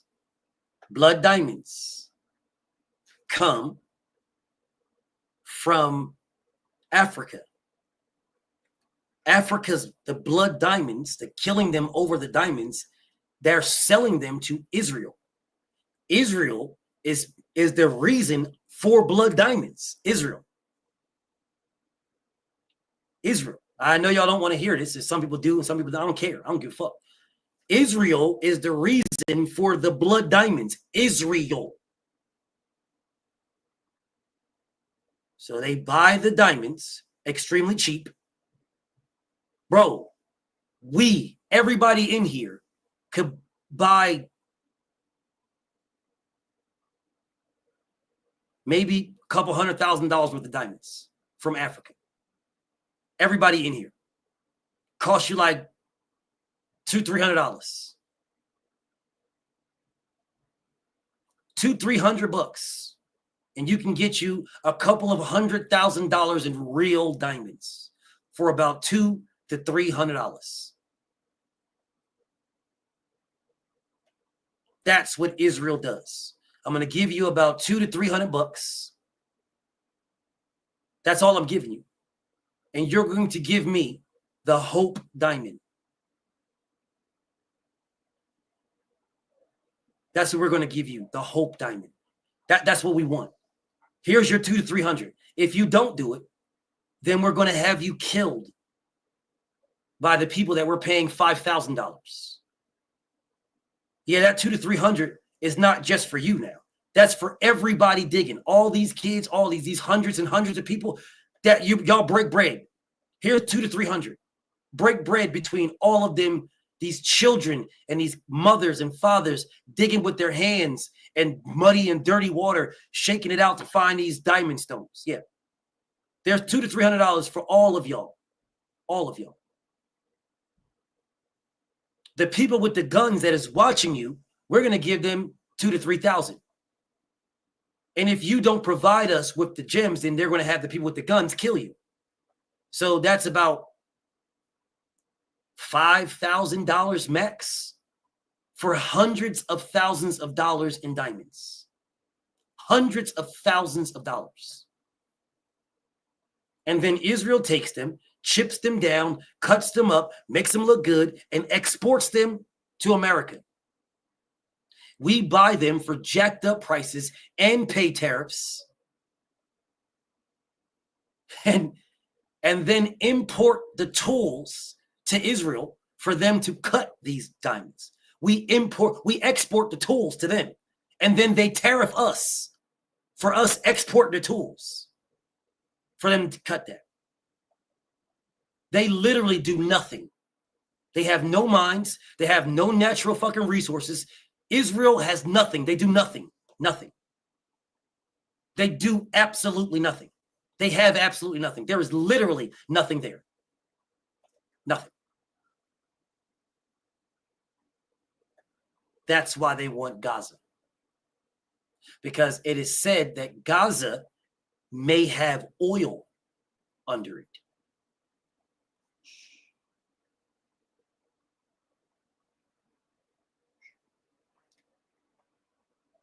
Yeah. Gaza is said to potentially have oil under it. That's why they want to get rid of all of the Palestinians. Because if they start drilling and find the oil, well, then the Palestinians will have a claim and a say to the oil. If they drill and there's no oil, and then they drill, if they say, okay, Palestinians, we're going to let you guys stay right there. And then we drill all over here and there's no oil. Then they drill over there and there's oil. Then all the Palestinians have that money. Which is why they want to get rid of all of them so they can drill wherever they want to drill. But I know you guys ain't looking at that, but it's okay. Back to Hugh Hefner and Sean Combs. I went off topic because we started talking about Africa and shit like that, and I'm really passionate about that shit, and I do my studies on that. But anyways, so people go and give Cassie a pass, y'all.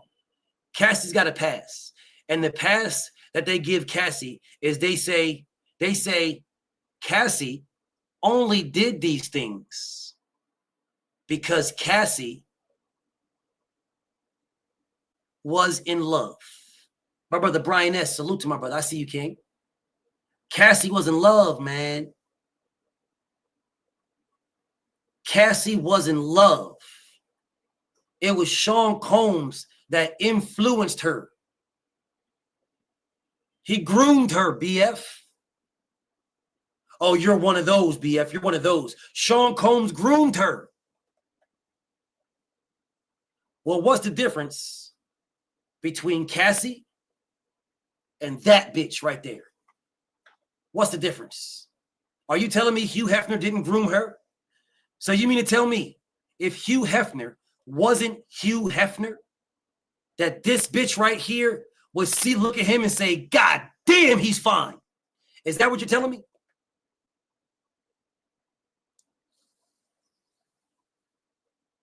I'm asking y'all a question. I'm asking you a question. So you're telling me that this white woman looked at this pale, disgusting, raisin-looking dude and said that this man is so fine. Is this what you're telling me she did? Or did he groom her with the Playboy Mansion?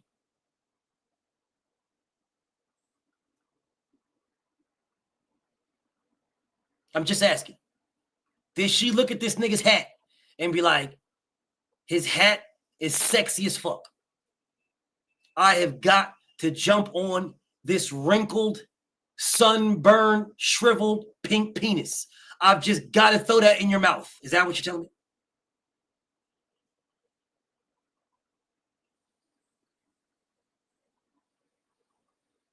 She did that because she wanted it. She wanted it. She wanted what came with it, y'all. What came with sucking Hugh Hefner's dick is what she wanted.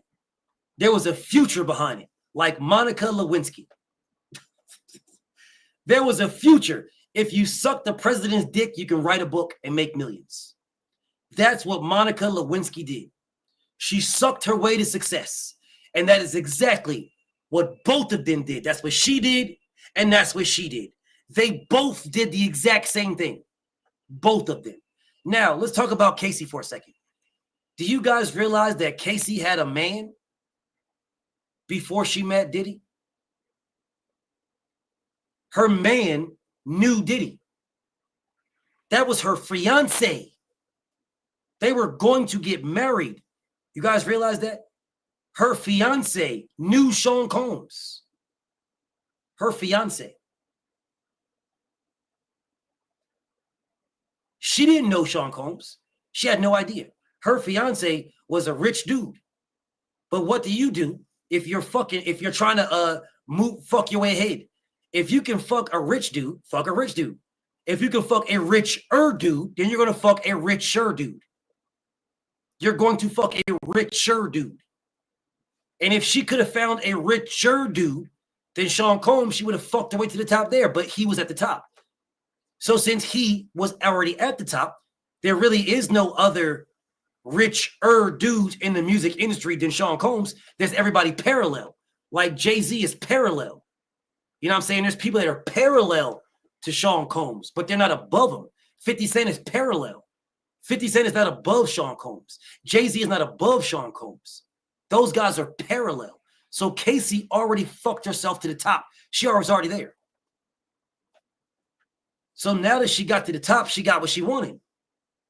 So since she got what she wanted, now she went and got what she wanted. And what she wanted was the trainer that Sean Combs personally paid for to keep her in shape. The personal trainer.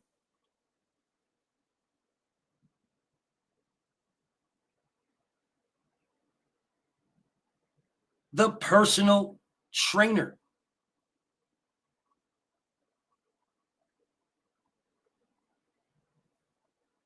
You said the link to my page, bro?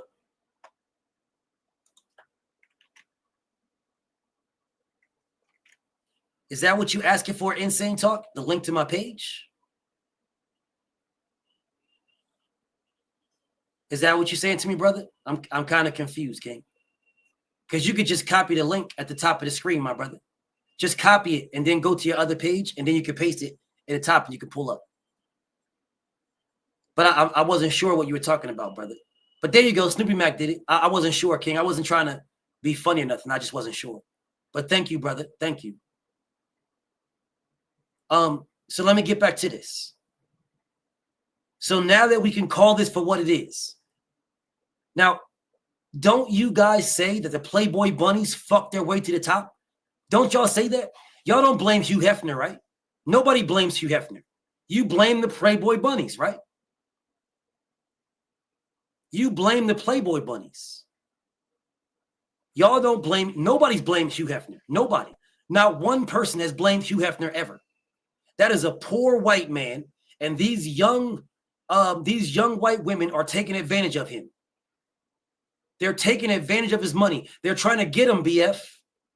These young white women are trying to get him, BF. They're trying to get him. Y'all don't say that they took advantage of Hugh Hefner at all. And then when Hugh Hefner kicks him to the curb, y'all don't care about that neither. Y'all don't care. Hugh Hefner kicked these bitches to the curb. Every year he got a fresh batch. Not even every year. Every couple of months he got a new Playboy Bunny. Oh, you're too old. Hey, the pussy don't feel the same. The pussy don't feel the same, man. You gotta go. Pussy don't feel the same. Hugh Hefner did that. He had a rotation for decades and decades and decades. My entire life, this man has had a rotation of bitches. My entire life. Sean Combs was never what Hugh Hefner was. Never. Ever. He got to a position where he was close to it, but he wasn't bold enough to do what Hugh Hefner did. He liked Cassie,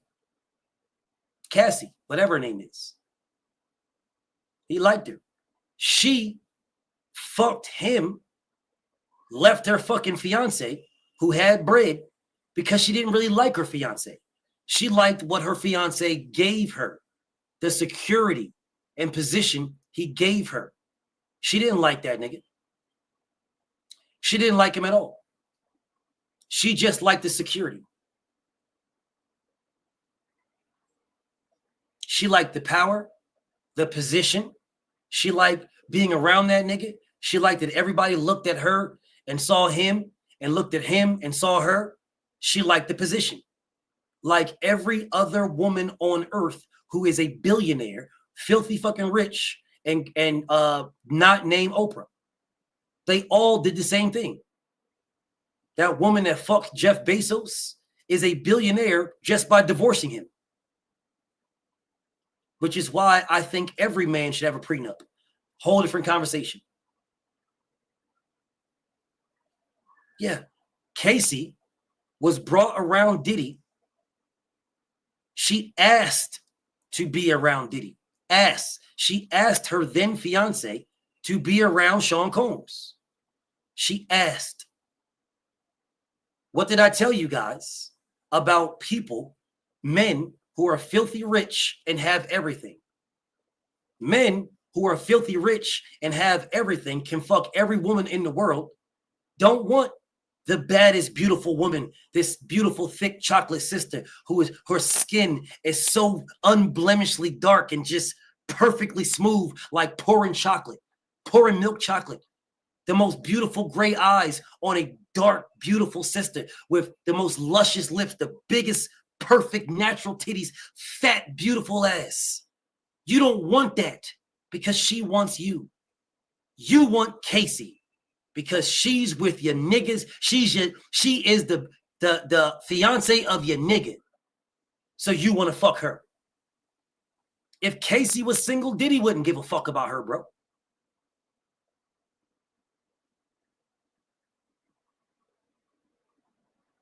If she was single, he wouldn't give a fuck about that bitch. He wouldn't give a fuck about her at all. Nothing she said would matter at all. Nothing. She'd be just some other bitch trying to get on the bad boy label.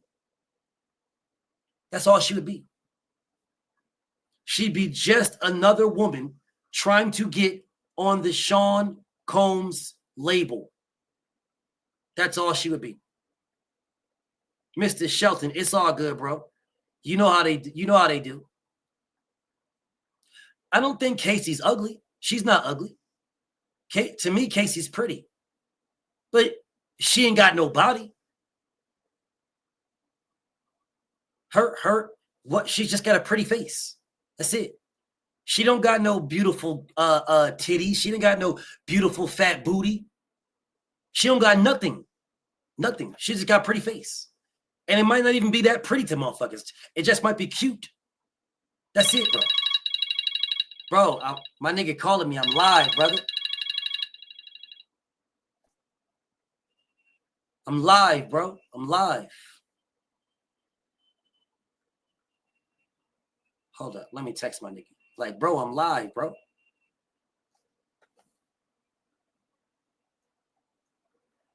Hold up.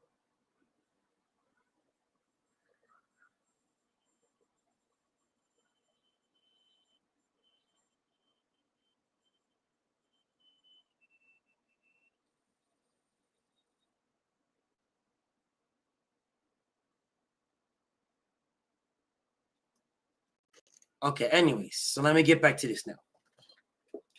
I had to text my brother. My brother just texted me, was calling me right there. My brody Stephen Elder Mack was calling me. So I had to text him right quick. But anyways, so let me get back to this now. So when her fiance, this is the reason why, for me, my queen, I would never bring my queen around people that I know are like that. It's all good, Steven. It's all good, bro. I would never do this. Do you guys think, what's the nigga's name? Lance? You think he didn't know, bro? Why would you bring, when we sit here and we're talking about who to blame, I blame them all of them. I blame the Lance nigga for thinking you that nigga, you that guy. So I'm that guy, so I'm going to bring my bitch around a nigga that I work for, basically. I'm going to bring a nigga around my bitch. I'm going to bring my bitch around this. Why would I do that? Why would I do that? Why would I do that? If she is mine, why would I bring her around a nigga like Sean Combs, who I know is fucking everything? Why would I bring her around? For what reason? Why would I do that? Oh, you want to have your break? You want to get your break in music? Hey, Sean, hey, look, bro. My queen, she's trying to get into music. Can you give us tell one of your buddies like Jay-Z, you know what I'm saying, somebody like that. I'm not letting her work with you. Nigga, you a freak. Nigga, I know you a freak. Why would I let her work with you? That's my bitch. That's you niggas that got this mentality that no woman can be fucked. You have this mentality. I would never put my woman in that situation. Never. Never, bro. Never. Because the flesh is weak, bro. He set her up, basically, even though she was going to do it anyway. They're all to blame. You put her in this situation where she was trying to fuck her way to the top anyway. Nigga, she thought you was the top. You brought her to your boss. If she fucked her way up to you, what do you think she's going to do with this nigga? What do you think she's going to do? I would never, bro. And if you got to have a meeting, we got to have a meeting. Oh, Sean, you want to work with the queen? All right, that's cool. What time we coming over? Nah, you don't need to come over. Just, you know what I'm saying? Just me take that. You ain't need to come over, you know what I'm saying? Just send the queen over. Me and the queen, send the queen over. Me and the queen will come over, you know what I'm saying? Just send the queen over. Now I got some dance to move with the queen, you know what I'm saying? Me and the queen, I'll take that. Send the queen over to by herself. Don't worry about either man. I'll be like, that's what's up. Yeah, you right, homie. That's what's up. And then I'd still pull up all the same. Like, well, you know what, Diddy, man, I ain't had nothing to do. So since I didn't have nothing to do, I figured I'd show up too. Go ahead, let's go over these dance moves. Man, them shits is good. Just me and you.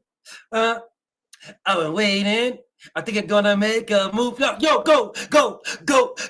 I'll be sitting right there. Nigga, you got me fucked up. Hold up, dog.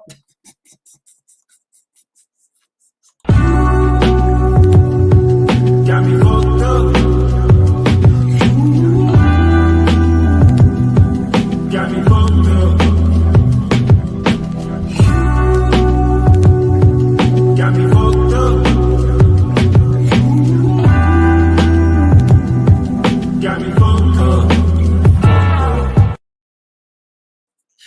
I will be sitting right there, y'all. I'll be sitting right there. I'll be right there in the same room. I'm watching Casey do her thing, and Diddy sitting next to me. He watching her do her thing. I'm right there. I'll be sitting right there. I have me a big gulp.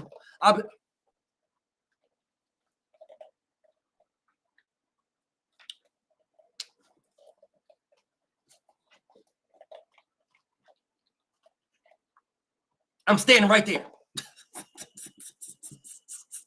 I would have been right there, dog. Because I know the flesh is weak. It is weak.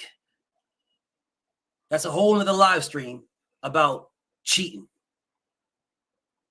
That's a whole different live stream, bro. Whole different live stream. I'm going to do that one too. But I'm starting it off with this one because I want y'all to see what up. It's a whole different live stream. All right. The flesh is weak, bro. If you put the flesh in God made us and said, be fruitful and multiply. God did not say, don't be fruitful and be abstinent. No, he said, be fruitful and multiply, bro. It is natural for the flesh to want the flesh. That's natural, bro. That's natural. The same guy, another guy comes back in, it's the same one. They aren't being beaten. Prove that they're not being beaten. The same guy that just made another page to talk to me. Prove they're not being beaten. Prove it. Same guy that made another page to talk to me. Prove. Bro, get a real job. This is trolling. No, you're trolling me. So let me stop you from doing that. Let me stop you. Let me stop you from doing it. You and your fake ass page. Let me stop you from doing it. Bro, this is trolling. Fuck you, you weird bitch ass nigga. I don't know you and I didn't ask you to come here, pussy. Goodbye. Make another page and talk to me, you bitch ass nigga. Make another page. Fuck you. See, this page isn't monetized. It's not monetized. So I can say and do whatever the fuck I want to do. Fuck you, you faggot. Fuck you, bitch ass nigga. Yeah, you see that? I can say whatever I want.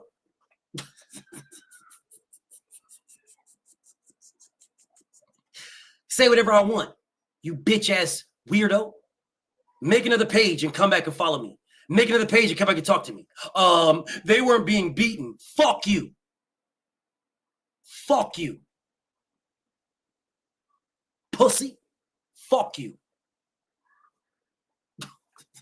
Fucking weird ass nigga. I bet you niggas like that want to get beaten. Those are the niggas that, oh, listen, just whip me. Those are the niggas that like to get choked. They like to get choked while they're fucking. That's them niggas. Those are the niggas that like to get a broomstick jammed in their ass when they're fucking. BF. But it's still a girl I'm fucking though. I'm fucking a girl though. Doesn't matter if I want them to jam a broomstick up my ass. Doesn't matter. That's those niggas right there. They weren't beaten. Where you get this from? Who said the Playboy bunnies weren't beaten? Who said this? Matter of fact,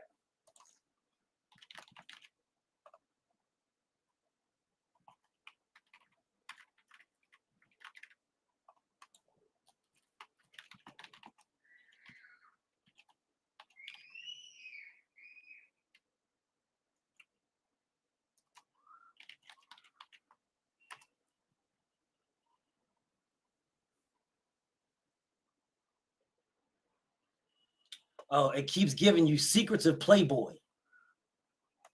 Secrets of Playboy.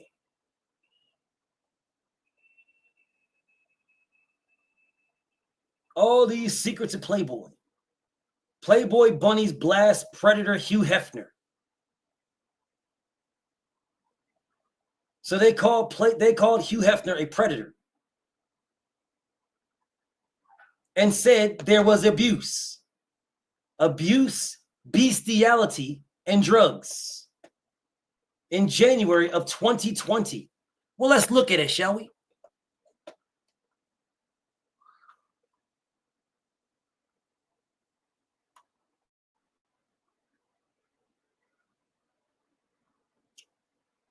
Oh, so this is that shit they were talking about. He was a predator. A 10-part series unmasked the once heralded mogul.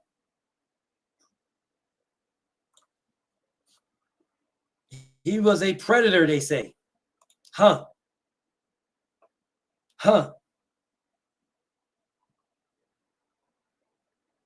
Abuse, bestiality. So they had the women getting fucked by animals. Huh. Moses H. When you say they weren't being beaten, what is bestiality? What is abuse? Drugs, bestiality, and abuse. What is that? The fact that you fucking pathetic dirtbag losers will literally come here and tell me that the Playboy bunnies weren't being beaten.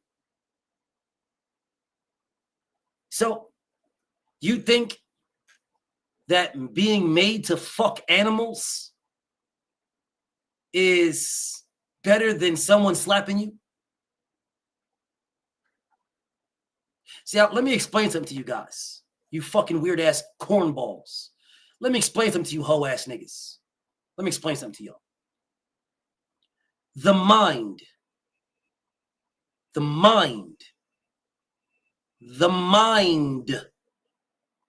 is weaker than the body. The mind. It is weaker than the body. There are traumas that you can remember as a child, still vividly, because it's a mental trauma. But I guarantee you, you got your ass whipped by your parents. You don't remember what that feels like because your body heals. Joseph Curtis, what's up with you, King? Your body heals. But you remember the mental trauma. You remember that. Because your body is stronger than your mind. Your mind is weaker than your body. It is weaker. I will never forget what happened to me in the military. I will never forget. Never. But I don't remember the pain of getting stabbed in my face. I don't remember it. I don't remember the pain of getting my skull cracked by a car jack. I don't remember it at all. I remember when I got cracked with that car jack, everything went black. And all I saw was sparks and fucking fireworks. All I saw. But everything went black. Everything went black. I remember that. But I don't remember any pain. Don't remember any. If you're on my Patreon, then you saw the video I just uploaded where I was set on fire. I don't remember the pain. But I remember being set on fire. But I don't remember the pain. Because the mind is weaker than the body. The mind. The body will do what the mind tells it to do. So the weaker part of the body is in control. The weaker part of you is in control. And the weaker part is the mind. The mind is weaker. The mind can make a motherfucker cheat. The flesh is weak, but it's controlled by a weaker part. That's why people cheat. That's a whole different video. It's a whole different video, bro. A whole different video. It's a whole different video. But stick around. Stick around. Stick around. There goes my brother right there. Salute to my brother Adrian. Thank you, my brother. I appreciate you for pulling up. It's all good, King. You being here is good enough. Salute to my brother.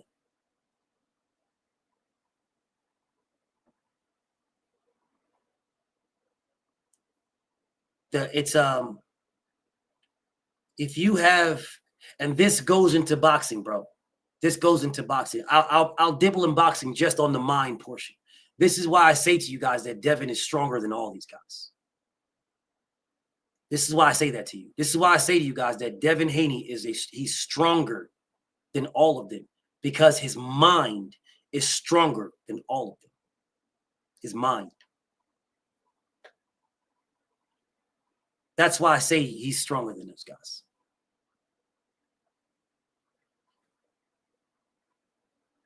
Indeed, insane. Thank you, my brother. Thank you, King.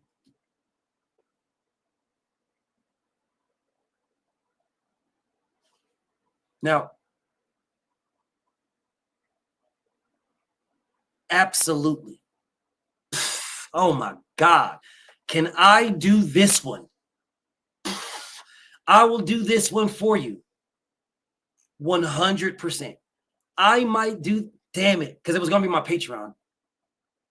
Because it's part of my military experience. But I will do this for you. I will do this. Yes, I will do that for you. Yes, absolutely.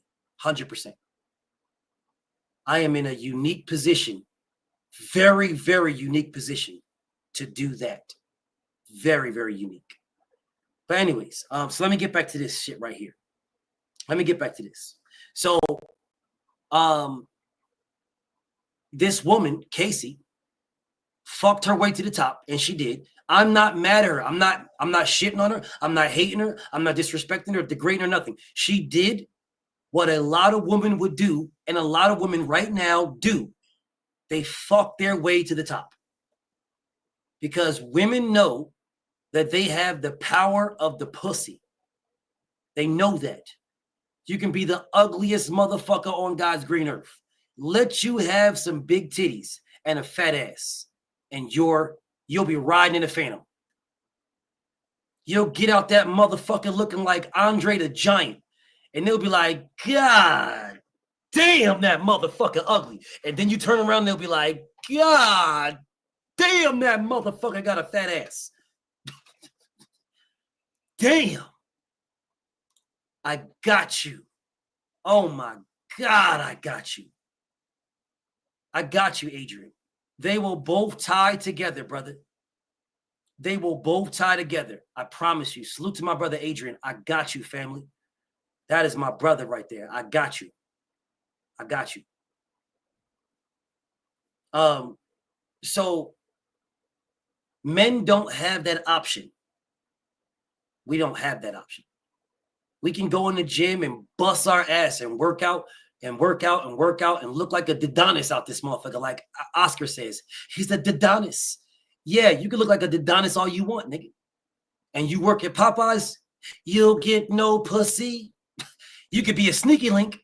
Yeah, one of these rich bitches will see you at Popeyes and getting some chicken and want to fuck every now and then. That's about it. They're not breaking up their happy home. Nigga, you're a downgrade. So that Lance dude, like if Casey was with that Lance dude and Casey saw her husband, her fiance now, the nigga that got her pregnant, who Sean Combs is the one that put Casey and that nigga together because that's her personal trainer. Yeah, she wouldn't have been fucking with him.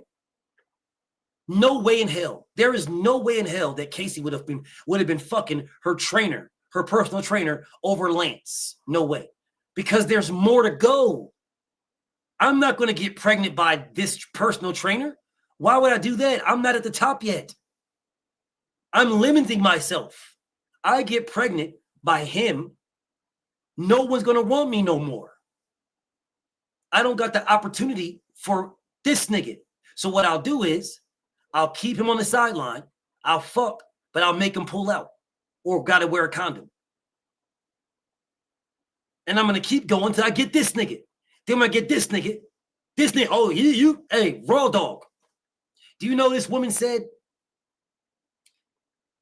that there's text messages from Casey, from her to him, telling Sean Combs that she wants to start the freak off. She wants to start a freak off. Her. There is text messages that says the reason why she wants to do the freak offs because she doesn't want him to do them with anybody else. And they gave her a pass for that. And blamed Sean Combs for starting freak offs.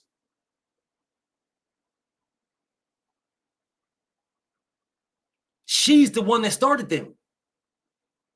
Casey started the freak offs. Told this man she loved him. Told this man that she loves the freak offs. She was down with getting fucked by mad niggas and bitches because that's what it was.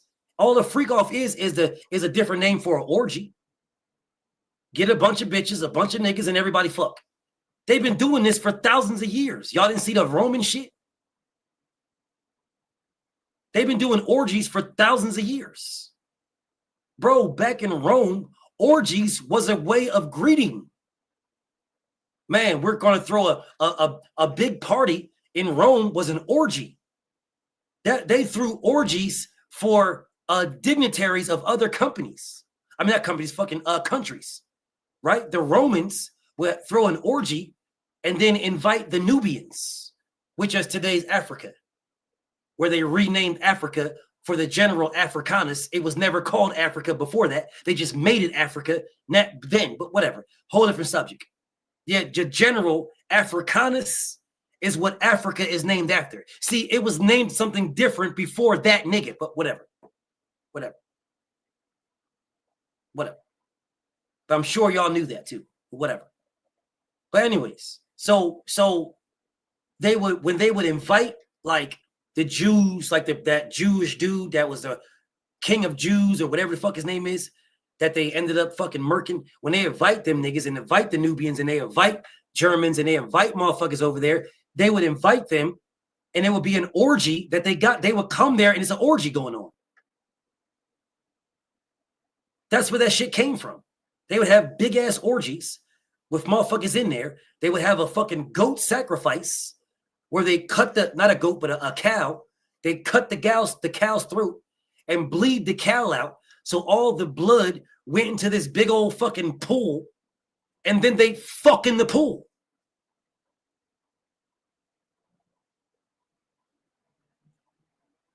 Yeah, they cut that out. They cut those parts out. And when they show you the orgies, because all they want to show you is the fucking, oh man, they're having a great time in the water. They're having a great time in the water, man. No, they would bring the cow on the top. They walk the cow up and they'd have the cow over top of the fucking water. And then they hold the cow there and they cut the cow's throat and like they tie the cow, his legs and shit, so he can't go nowhere. And then they cut his throat and let it bleed out into the water. And then they bring all the bitches and all it was is slaves and shit. They'd have all the slaves and all these people, and then they would fuck in the bloody water. And then they'd invite dignitaries over. What up, DP? They'd invite dignitaries over and they'd fuck in the bloody water.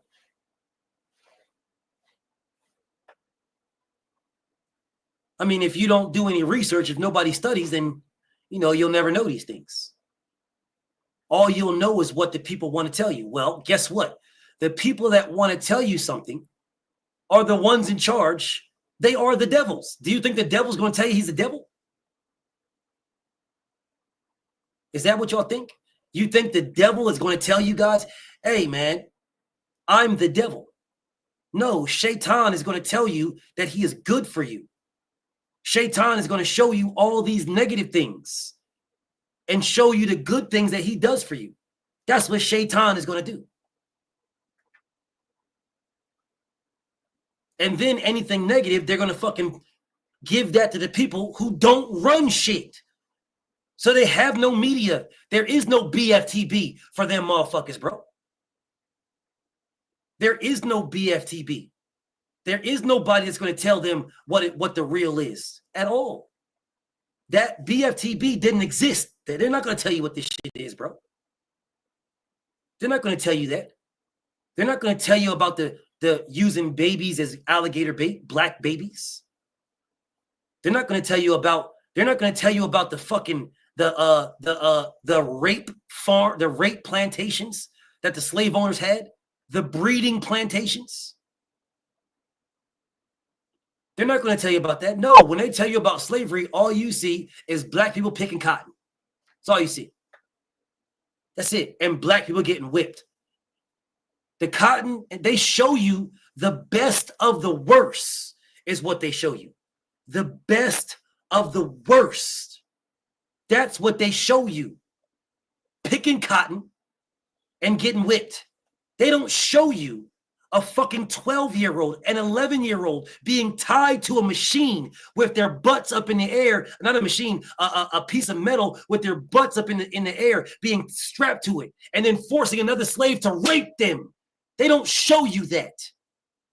As soon as that baby, as soon as that little baby girl bleeds, as soon as she bleeds, they tie her to a machine like a dog. They tie that little baby to a machine upside down with her butt up in the air and her face down. They tie her, they strap her in and tie her to that machine. And they have full-grown men, full-grown slaves rape her. They don't show you that. They don't show you the fucking things, the things that when they wanted the babies When they wanted to torture the family, they put a fucking mask. They put a metal mask over the babies and they locked it behind the baby's head and gave the baby to the mother so the mother couldn't suckle the baby. They don't show you this. It's fucking tearing at me, dog.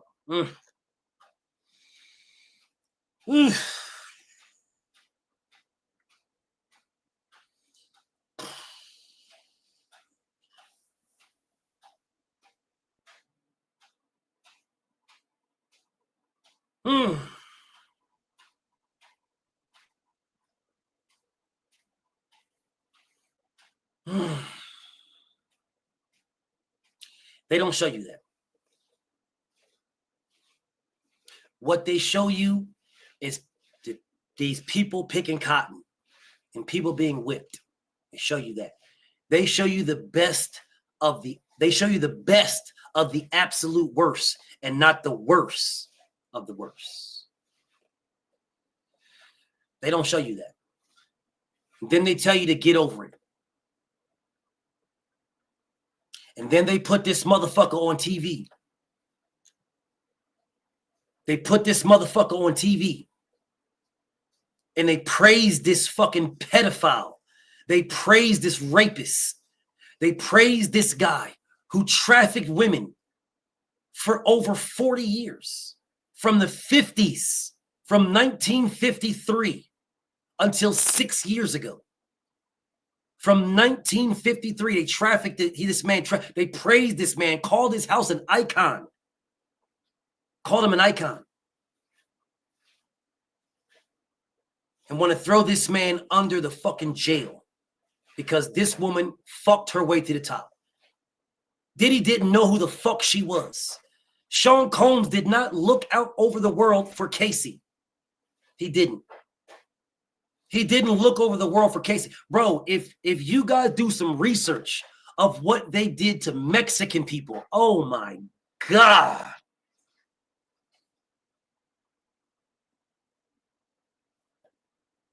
There is some things that I researched, I had to stop researching. Thinking about it right now. Oof. Mm.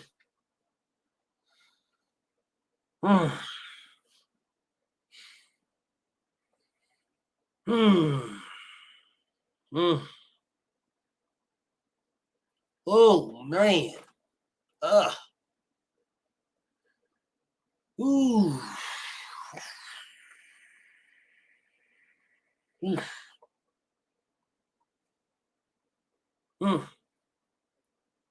Oh man. Do you guys realize that they used to eat Mexicans and black people?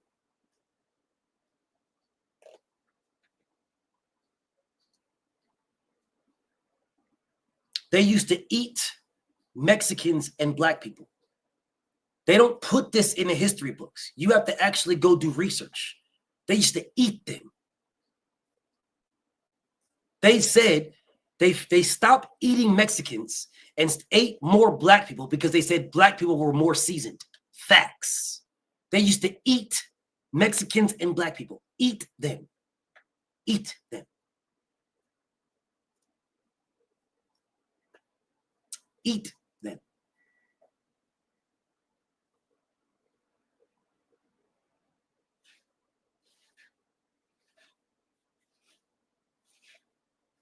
There is literal clothes made out of black skin still in museums.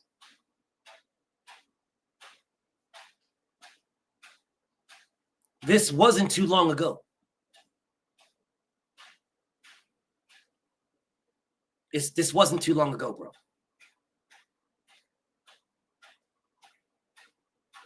This wasn't too long ago.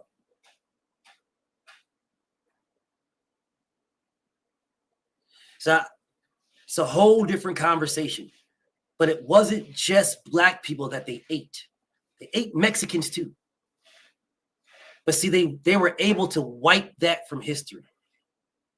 They were able to wipe it away because we're too close. They mutilated them. Mutilated. See, Africa And America is not as close as America and Mexico. So since they're not as close, we gotta get rid of all this one. So pay no attention to these Mexicans. But let's look at the black people. Pay no attention to the atrocities that we did to them. What do you guys think when they took over Texas? Do you guys think that they just went over there and we just had a fisticuff fight? Is that what you think? Bro, they raped babies. They raped babies. Literal babies. Babies. Mexican babies. Raped Mexican babies. Of course, they raped black babies, but they do not talk about the fact that they raped Mexican babies. Babies. Not even one. Babies.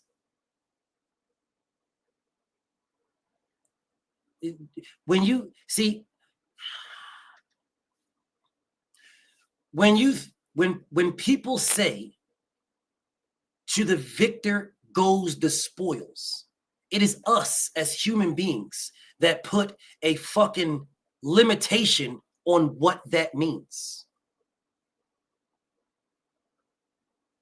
And I'm going to get back to this Casey shit, but I want to, because you guys, when I see things, it puts my mind on things that I've studied and things that I've read, and it puts my mind. So it's like, now I address it. I just want you guys to think about this. If you had an opportunity to be a dictator, everything you wanted, everything you said, it doesn't matter what, it's yours. There is no limitation on that. The only limitation on that is the one you put on yourself. If you have no self-control, then there is nothing under control. If you were a dictator, if you conquered shit, to the victor goes the spoils. If there is pedophiles and rapists and monsters today, what the fuck makes you think they weren't back then? My brother Mike, what's up, Mike? Family, please listen to me. Please. If there are pedophiles, murderers, rapists, if they're all these people, these vile people, if they're now, what makes you think they weren't back then? You think motherfucking pedophiles just happened now? Murderers and rapists, and you think that just happened now? Is that what y'all think? It been going on. There just was no regulation for it back then. There was nobody saying what's right and what isn't. So you could do it and send your motherfucking kids home and nothing. Alejandro Gonzalez, it was worse back then, King. It was worse, my brother. Worse, way worse. We could never imagine. Bro, our imaginations doesn't fathom how bad it was. Our imaginations, you cannot imagine. You would have to see. There's a terminology that people say when I'm speaking boxing. They'll say, I wouldn't believe this unless I seen it. People say it all the time when I'm speaking boxing. I wouldn't believe this if I seen it, unless I seen it. I can't believe this. That terminology is because we now have regulations in our hearts. Because of history, we have regulations, but we are limited to the history that we know. That's what we're limited to. We are limited to the history we know. And based on the limited history that we know, the limited history, based on that is what we have in our heart. Imagine if we knew the full thing. Just imagine. All facts, Adrian. All facts to my brother Adrian Lopez. All facts. But just imagine if we knew the whole thing. Imagine. If the limited remorse that we have right now, the limited remorse. Just imagine if we knew it all. Just imagine if they said, fuck DEI or whatever the fuck that is. Bro, no, history is history. Give it all to us and let us figure it out our own. Just imagine how much remorse we would have for our brother, our sister. Just imagine how much we would have if we have the limited that we have right now based on the limited knowledge we know. Knowledge is power, and they say that for a reason. Say it for a reason. If you don't have no knowledge, I can guide you in any way I want. Being stupid, keeping you stupid is the strongest power in the world. Because I can manipulate you however way I want. As long as I'm the first one to tell you, and then I keep you away from the truth, I got you. Lock, stock, and barrel. Democrats, Republicans, independents, they all do the same thing. All I got to do is tell you, is get you on my side right away. Keep you away from everything. Get you on my side and get the wheel rolling. Because once the wheel is rolling, that you're a Democrat, you're a Republican, you're an independent, you rock with Trump, you rock with Kamala, you rock with Biden, you rock with Obama, you rock with Clinton. Once I get the wheel rolling, it's rolling. It takes something for you to stop that shit. Somebody's got to break that shit.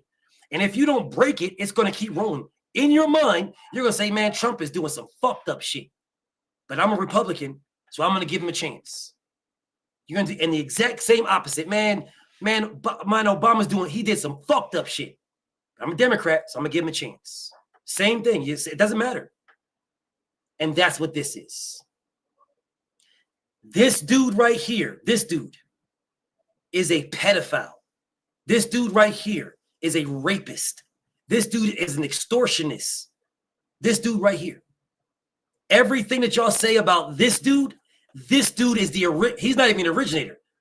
But this dude did it in the public's eye. In the public's eye, this dude did it. And nobody cared.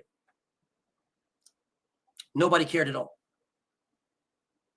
No one cared at all. Facts, Daryl, they don't play that shit over in China, bro. All the shit on TikTok, bro, you can't play that shit over there. You can play it over here, though. You can play all that OnlyFans shit. You can do all that. Do that shit in China if you want to. Let's see what that gets you. Let's see what that gets you, bro. Let's see what that gets you. But anyways, back to this Casey shit. So, Casey sent messages, y'all, text messages, saying that she would do anything to please Sean Combs. Well, the reason why she would do anything to please Sean Combs is because she was trying to make it, y'all, in the industry. She fucked her way up to where she was at, to the top dude.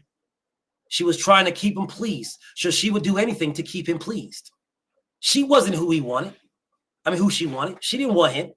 She wanted what he provided. She wanted the security that he gave.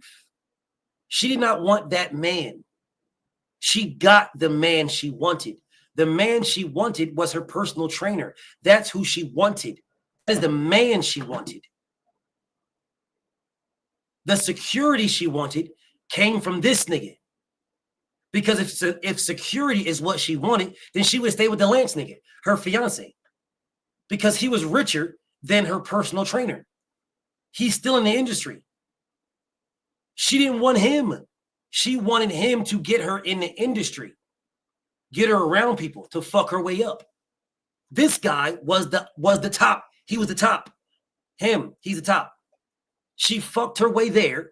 She got there. Bro, I don't give a fuck who you are. I don't care. There has to be a lot of fucking that you do. A lot of it. Before you have no feeling and no connection. A lot of fucking. It is scientifically proven, y'all. Scientifically proven. That a man, when he busts in a woman, he gives her his DNA, her body absorbs it. So you will forever find traces of that man's DNA in that woman. It has been scientifically proven. Scientifically, you will never find the DNA of a woman in a man, because the woman's juices, her DNA doesn't flow backwards. His nut busts. His nut busts. He shoots out in her. She doesn't shoot in him. He shoots in her. It is scientifically proven. Scientifically, this is factual, absolute facts. It is scientifically proven that how all of the men that bust in a specific woman, she will forever keep that man's DNA in her body. Forever. Forever. Forever. No, it's not 15 years. It's forever. Her body takes that in. Her body takes that DNA in, and it incorporates in her. Forever. She will always have that man's DNA in a part of her. Always. Always. That's the reason why sometimes people say, hey, man, you are not the father, because the baby looks just like her ex. But then they do a DNA test and it says 99.9% yours. Yeah, well, who the fuck is the 1%? Who's the 1%? Who's the 1%? What's that 1%? You guys show me a DNA test that says 100%. Show me one.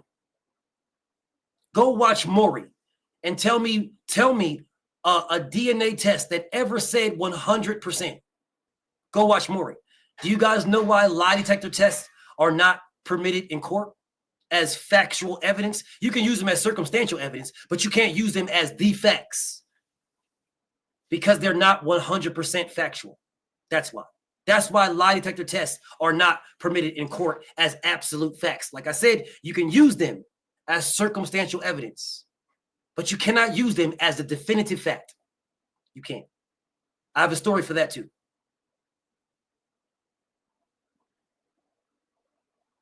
I did a video on that, Mike. Body count matters. I did a video on that. Did a video. That's up to. That's on this page. Casey is a normal woman that listen, bro, there are women who are few and far in between, who get to a level in life where they are good.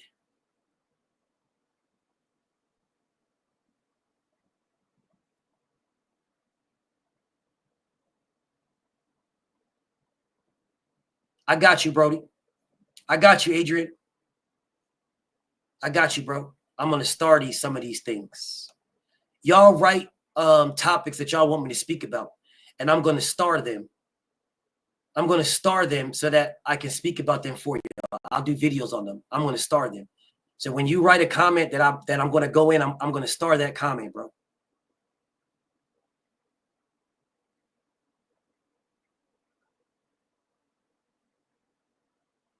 And my brother Depp, I seen that castle, homie. I seen that slave castle in Ghana, just so you know. I seen that slave castle. I seen that. But anyways, let me get back to this. Casey, y'all. Casey. What she did is a normal thing in this day and age. There are very few big mamas to teach women how to be a woman. Very few. Very few. If you do have a big mama that teaches a woman how to be a woman, that woman is more than likely married.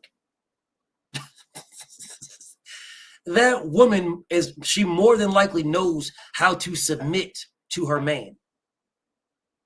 Not on no bitch ass nigga shit like, yes, king, and blah. Yeah, I gotta bow down. Not on no shit like that. On some shit like, I believe this is that. You believe that is that. But is this even important? No, it isn't. So you got it, King. That level of submission. That level. The level of submission where you can sit down and you can rub your man's shoulders or rub his back of his head and tell him how you feel. And this didn't make me feel good. I didn't like when you do that. I didn't like when you do that. Don't do that again. That really bothered me. And then your husband or your king looks at you and says, damn, queen, I didn't even know. I'm sorry, love. And then y'all give each other a kiss and you're on your day. See, that level of submission, you only get that from Big Mama. Big Mama gives that, bro. Big Mama. Big Mama. That doesn't come from mom. That comes from Big Mama. Big Mama teaches that. Big Mama tells you, hey, if you get in an argument, guess what? Don't go to bed without fucking that man. Don't go to bed without sucking that man off. Because at the end of the day, if you do that, you won. Because you got the power. What's between your legs is the power. You can change a nigga's night, a nigga's day from the worst day in the world to the best day on earth by fucking his brains out. That's what Big Mama says. Don't have a fucking attitude, be all pissed off, and then you want to tell him to go sleep on the couch. No, fuck that. Fuck that nigga's brains out. That's what Big Mama says. He's mad, fuck it out of him. Big Mama says that shit. Not mom. Mom says, fuck him. Fuck him, girl. Put your fuck him dress on and go out to the club and make him jealous. That's what mom says. Big Mama says, fuck that. Fuck that motherfucker's brains out. Make that motherfucker regret even arguing with you. Suck that nigga's booty off his back. Let that motherfucker be. I ain't arguing with this motherfucker. Or if we do argue, shit, I'm looking for this every time. Shit, I'm trying to argue just to get this. That's a mindset because your mind is weaker than your body. That's Big Mama conversation. Yeah, Big Mama tells you that type of shit. Not mom, Big Mama. So if you got one, just realize that she got that shit from Big Mama. Casey don't got that. Casey got that from mom. Mom says, put your fucking dress on, girl. Fuck these niggas. Niggas ain't shit. Fuck these niggas. Fuck these niggas. And she instills that into her daughter. That single mom that's running around here saying, fuck these niggas, instills that into her daughter. So when her daughter does have a son, her daughter teaches her son, the new son, the baby son, her daughter teaches him that. Niggas ain't shit. Niggas ain't shit. That's what the new mom now, Casey, the new mom, teaches her son. Now the son looks at the mom as, you know, my mom is like this now. Now it's a single mom now. Now the son is saying, I don't want to have a single parent house because my dad wasn't shit. My dad wasn't shit, so I don't want a single parent house. Really, the dad was, but the mom kept the son from the dad because she was being a bitch, a fucking slut, a hoe, like Casey. So the mom kept the dad from that, or they do something that is the worst thing. This is genocide. This is genocide, this part. What they will do, whether it's my Mexican queens or the black queens, what they will do is they will go get a white man. And they will say, I'm not fucking with a poppy, or I'm not fucking with this black king. Nah, because my parents was fucked up, blah, blah, blah. Look what they did. So I'm going to get this white man now.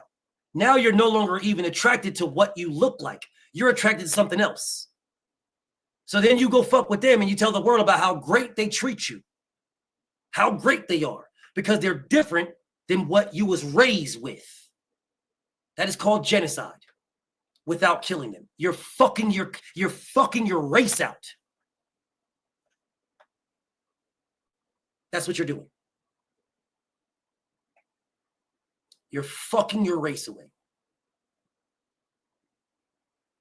Oh, don't be a racist, BF. I'm not.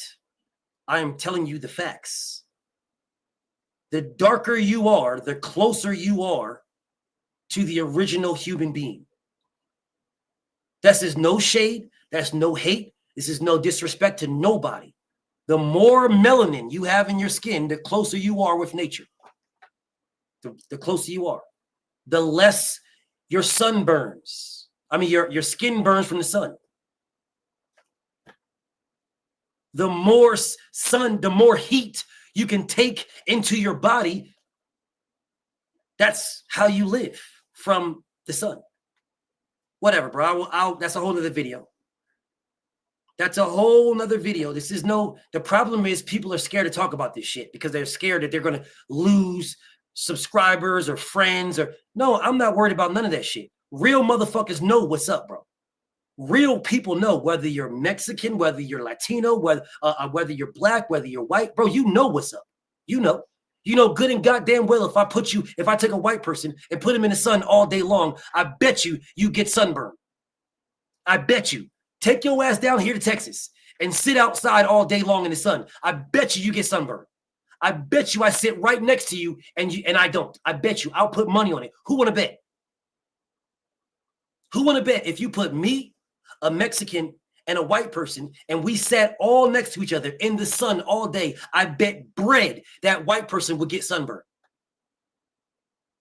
Bro, Mexicans be in the sun all day long. They be picking cotton and strawberries and shit, working on houses, building niggas' houses all day long. They save up their money and send their money back to Mexico for their families. The illegal immigrants. The motherfuckers ain't complaining about they ain't complaining about getting sunburned.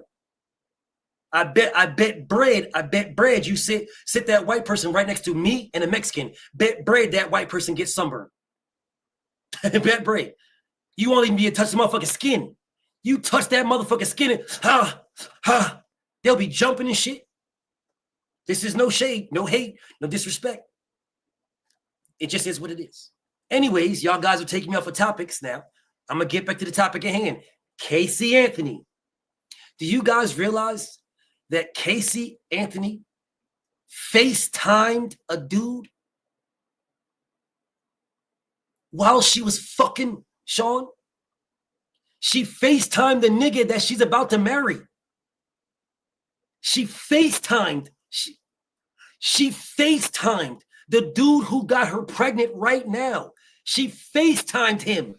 The dude that she was cheating on Sean Combs with in the first place. The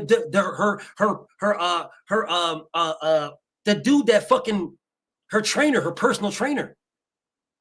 She FaceTimed him while Sean Combs was fucking her. And she admitted it on the stage. On the stand, I mean. FaceTimed him while Sean Combs was fucking.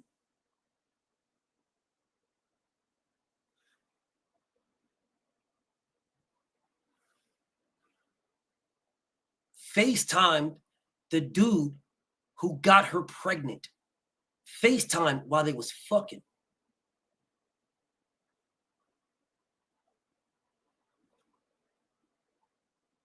FaceTime while they was fucking. My brother, the Droof. What's up with you, King? For some strange reason, bro, your fucking your name didn't pop up on here, bro. Like I can see you on my StreamYard, but I can't see you in the comments. So I'm gonna go to your page and make sure I take care of you on your page because I can't see you. Write something else, bro. So you can pop up so I can make you a wrench. So I can get you that super wrench. Write something else. Oh, there you go. There you go. There you go. I see you now, bro. Because your first comment didn't pop up. So your first one didn't pop up. So there we go. Make sure I subscribe to my brother on that page right there. On my new page, on this page here. And then let me wrench him up. There you go. There you go. You good right there. Now you good, bro. Salute to my big brother, Droof. Now, there's a reason why BF, there's a lot of more shit that I can go a lot deeper than this, but there's a reason why I don't. Because the deeper you go, bro, the deeper you go, the more people will miss. They miss, right? The deeper you go. That's why, damn, I'm about to fucking fuck y'all up with this one. That is why racism exists. Because they didn't just outright start out telling you guys that black people, Mexican people, or black people, Latinos, and white people are different. They didn't start out doing that. It was systematic. They did it very piecemeal. So I'm going to give you this little bit, right? And we're going to all see this little bit, and I'm going to make everybody see this little bit, and we're going to all get used to this little bit. And then I'm going to give you a little bit more. And once I give you a little bit more, we're now used to that. Now we're going to get used to this, right? And we're going to all get used to it, and we're going to work on this, and we're going to all get used to it, right? Then I'm going to give you a little bit more. It's legitimately the frog in the pot scenario. You put the frog in the pot of cold water, it'll sit there, and you turn the heat up slowly, very, very slowly. He will never jump out. He will boil alive. He will boil alive, y'all. That is a fact. It will never jump out. It will boil alive. Alive, y'all. So it's all about you fucking I got you, Drew. Double time, bro. It's all about you knowing what you're looking at, questioning what you're looking at. If the water goes from cold to warm, question it. Don't just sit there and be like, oh, well, I guess the water heated up because of my body temperature. No, question, why is this water heating up? Let someone explain to you that your body temperature is 90-something degrees. So if the water feels comfortable to you, then that's because your water heated up because of your body.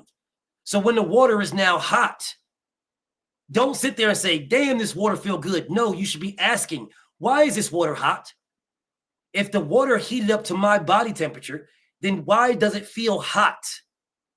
It shouldn't feel hot. The only way the water is going to feel hot if there's a heat source around here. If there is a heat source to make this shit hot, then it's going to feel that way. Yo, then motherfuckers don't even ask. They just be like, man, water feels good. And that's how white supremacy was created. That's how it was created. Because we would reject it. Everybody, anybody would reject it if you just threw it at us. We're going to reject it. You're going to reject it, bro. You're going to reject it. Absolutely. Tattoos. You're going to reject tattoos. Think about damn, I'm off topic, but I'm going to try to keep it brief because I want you guys to try to understand where my mind is at. Think about tattoos. If you just decided to write on yourself, just took some soot, you had no idea about tats. You just took some soot and you rubbed some soot on yourself. There's no pain in that. My brother, the Drew, tripling it up with the Bear Cave. Salute to you, homie. Tripling it up. So if you just fucking literally took some soot, which is where the tattoo started, from soot from volcanoes and shit like that. The volcanoes. If you they'll tell you something else, but that's where it started. Anyways, you take some of that and you rub it on. There's no pain. Somebody liked what you drew on them and wanted it permanent. The way to figure out how to get to that is trial and error.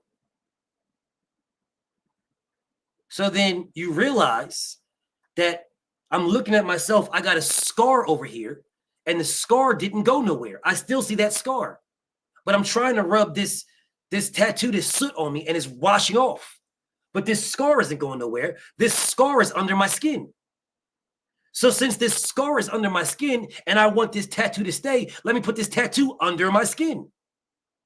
Well, now it comes with pain. Now it's a mindset of if I want the pain or not. I'm going too deep. I'm going too deep with y'all. So I'm a pull back. I'm a pull back. I'm going to get back to this. This is why I tell you guys, the mind is weaker than the body. Way weaker than the body. Way weaker. Your mind will get you to do things that your body would never do. Never. It would never get you to do, your body would never do these things unless your mind made your body do it. But anyways, let me get back to this Casey Anthony shit because I'm going too deep in it, and I haven't brought y'all to this level yet. If I was speaking boxing, I could go deep, but I haven't brought y'all to this yet. So I'm gonna go surface level. All right.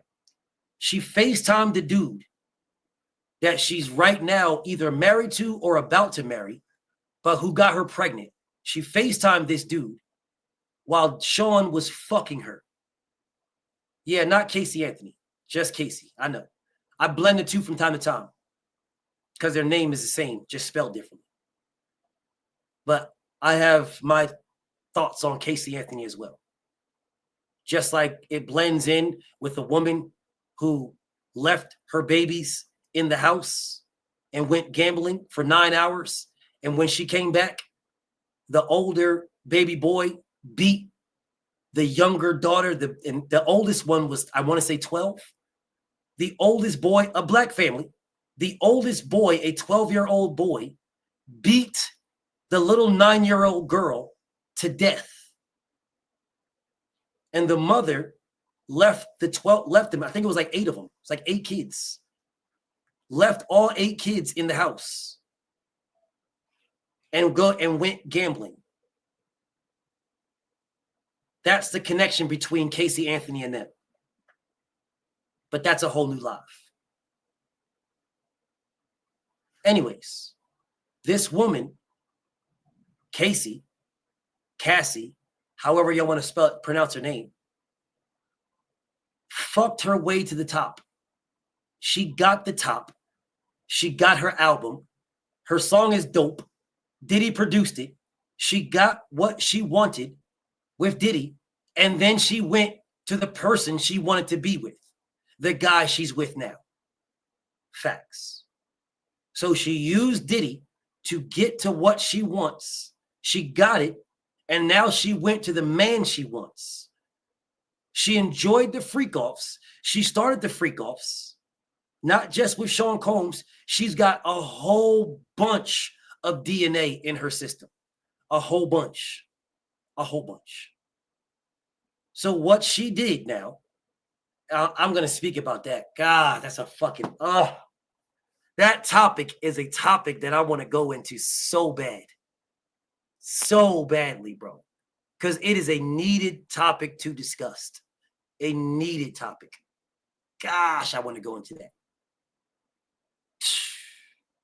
I will, though. I will. Just not right now, but I will. But she got her album. She got her #1 song and shit. Just me and you. Yeah. And then she went to the guy that she wanted in the first place. The guy that she wanted in the first place. The guy that she is physically attracted to. Naturally and physically attracted to. That is the guy she wants. That's the one she wants. And that's who she's with. The one she's won. That is the one that got her pregnant. Not Sean Combs. This guy. This is the one that she allowed herself to get pregnant. This is the one. This right here. I want you guys to look at this right here. This right here. They didn't start out that way. Awake Spirit. They didn't. But they got to it. And the reason why they got to it is because they got to a level where they can have anything they want. Anything. And when you get to that level, the things that you want are the things you can't have. And that's why you want asshole. A man's butt. You can get a woman's butt. But you don't want a woman's butt. Because you can have a woman's butt. So you want what you can't have, a man's butt. And then when you get to the point where you can have a man's butt, you now don't want any man's butt. You want the Fresh Prince of Bel-Air's butt. You want his dad's on that movie's butt. You want his butt. Yeah, you want these thug, roughish, tough rappers that run around here talk, hey, I don't mind, you want them niggas' butt. That's the butt you want. That's what you want. I shoot him up, bang, bang, kill him, bang, bang, shoot him in the ground, step him on his head, stomp on his balls, punch him in his face, click, click, bang, bang, shot, bang, bang, doom, doom, doom, doom, doom, doom, doom, shoot him up, bang, bang, bang, bang, kill a nigga, stab a nigga, bomb, bomb, bomb, bomb, beat a nigga, fam. Yeah, you want that nigga butt. You want the thuggest, most roughest, toughest nigga. You want that nigga butt. You want the nigga out here doing these stupid ass fucking songs, these dumb ass fucking weird ass gangsta-licious songs like you the thuggest thing. You want NBA Youngboy's butt. That's what you want. And I wouldn't be surprised if they wasn't fucking that nigga. I wouldn't be surprised. You want the top, because you can, hey, when you at that top of the chain, like these fucking weird ass niggas are, when you up there, yeah, you want all of the thugs, bro. You want the niggas you can't get. And that is the reason why these Saudi Arabian people be flying over the most beautiful women in the world and letting camels piss on them. Not even fuck. They don't even fuck, bro. They just, hey, so you, beautiful, come. You, there, you, beautiful, come. And these motherfucking bitches be like, I got me a Saudi. I got me a Saudi. I'm about to be an Arabian princess. Yeah, they give you $30,000, $40,000, $50,000. Fly you over, pick you up from the airport in a fucking Phantom or a Wraith or a Lamborghini. Pick you up. You can't tell you got on you shining like a motherfucker. You baby oil drip down. You shining. You got on your red bottom heels they bought for you. This tiny, tiny ass dress with your whole ass hanging at the bottom, titties just busting out. You done did your hair, done spent $5,000 on your hair and nails, and this Saudi paid for everything. They tell you where to go. You go to this big ass building. It's a fucking super high rise building. You're like, wow, I made it. You go there, they bring you up to the fucking 9,000th floor. Nigga, you higher than the clouds. You can't tell. Look, this bitch. Look what floor I'm on. Show them in the window. Look at this bitch. I'm outside. Look where I'm at, bitch. We outside. I got me a Saudi prince, bitch. Yeah, you go down to the penthouse room on the 9,000th floor, and there's a camel in there. And then that Saudi says, yes, yes, come. Yes, beautiful, beautiful, come. And you like, damn, this got a camel on the 9,000th floor. Kind of camel. Bowling. And you sitting there, laying there, got your red bottoms, your $5,000 hairdo, $20,000 makeup, $30,000 purse, $10,000 shoes, $5,000 dress with your whole ass hanging out and your titties out. And he says, yes, yes, now go lay there. And you like, lay on the floor next to the camel? All right, fuck it. He about to take me some good pictures. I'm about to get pictures of this camel. He say, lay there. Now, piss. And that fucking camel pisses on you. And you're like, oh, wait a minute. Hold on. Wait, no, what the fuck? And no, stay there. Extra 100,000. Extra. Nigga, they just start throwing hundreds at you. Man, you lay right there and get pissed on. You lay right there. Just when that camel starts pissing on you, first, you're like, it's in my mouth. When that motherfucker starts throwing hundreds at you, stay. No, stay there, stay. Here, 5,000, 10,000. He don't even throw you hundreds. This nigga is throwing you 5,000 at a pop. 5,000, 10,000, here, 20,000. Man, this bitch is like, get my good side. Get my good side. Get my good side. Try your best to stay out of my face. Stay out of my eyes. Just get my goods. Them motherfucker, this bitch talk about, hey, she'll tell the Sultan, them glasses that they be wearing to get their tans and shit. They put them little glasses over their face. They put the little glasses over their eyes and shit. Bitch be like, give me some of these glasses right there. And willingly lay there and get pissed on until the Sultan doesn't give a fuck. And then you are now worthless to that Sultan. You're fucking worthless. You niggas think I'm bullshitting. I'm not playing. That's true story type shit. Them motherfucking OnlyFans and supermodel bitches be get flown out to Dubai and get pissed on. Yes. Out this motherfucker sucking camel dick for $1 million. The baddest bitches in the world. Out this motherfucker sucking camel dick. Because a trillionaire gets off on it. Because they've had every bitch in the world. Everybody. So nothing now makes them hard. Except for seeing the prettiest, baddest bitches get shitted on by camels. Stupid bimbo bitch talking about, are you going to pay for my hair to get washed after this? Whatever.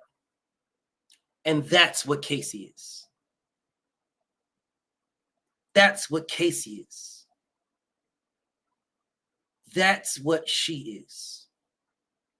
She is an opportunist. She took the opportunity that her fiance, that Lance dude, took the opportunity. Yes, Adrian, 100%. 100%. And donkeys. Donkeys, camels, all types of weird ass shit. Because they get off on it. That's what they like. Because they've gotten everything. There is nothing they can't get. Nothing. So then they want the things that they feel is unattainable. Bro, let's just keep it a rack, bro. If Sean Combs is fucking dudes, which he was, and this dude was too, do you not think that somebody was plowing this nigga too? Do you think there wasn't somebody that this nigga got to that he got plowed? Bet bread. Bet bread. Whatever, bro. Whatever. I don't really give a damn about none of that. Teach his own. That's your preference, bro. Rock on. What I'm saying is that Casey is full of shit. She is an opportunist, y'all. That's all she is an opportunist. You're not going to be with somebody for 10 fucking years and not want what you're doing. You want what you're doing because you're with them for 10 fucking years. It wasn't all bad. There was bad times. Especially wasn't all bad if you are the one initiating the fucking freak-offs. You are initiating the freak-offs. You're the one calling this man up, talking about get your boys. Have anybody even listened to that song? And I think I'm going to make a move. Now, yeah, that's you making a move with the freak-offs. You. She in that song talk about everybody wants her. She knows they all want her, but she wants you. Who the fuck did she make the song for, if not for Diddy? Who the fuck she make the song for? Where did she? What inspiration did she use? Motherfuckers just don't be sitting around like, you know what? I'm about to make a song about fucking ducks. No, nigga, you fuck ducks. And you felt it, and that you're inspired by fucking quack quack, getting some quack quack ass. That shit inspires you, so you made a song about it. Wrote a song about it. When I hear it go. Fat back, choked on a catfish. Yeah, you inspired by something.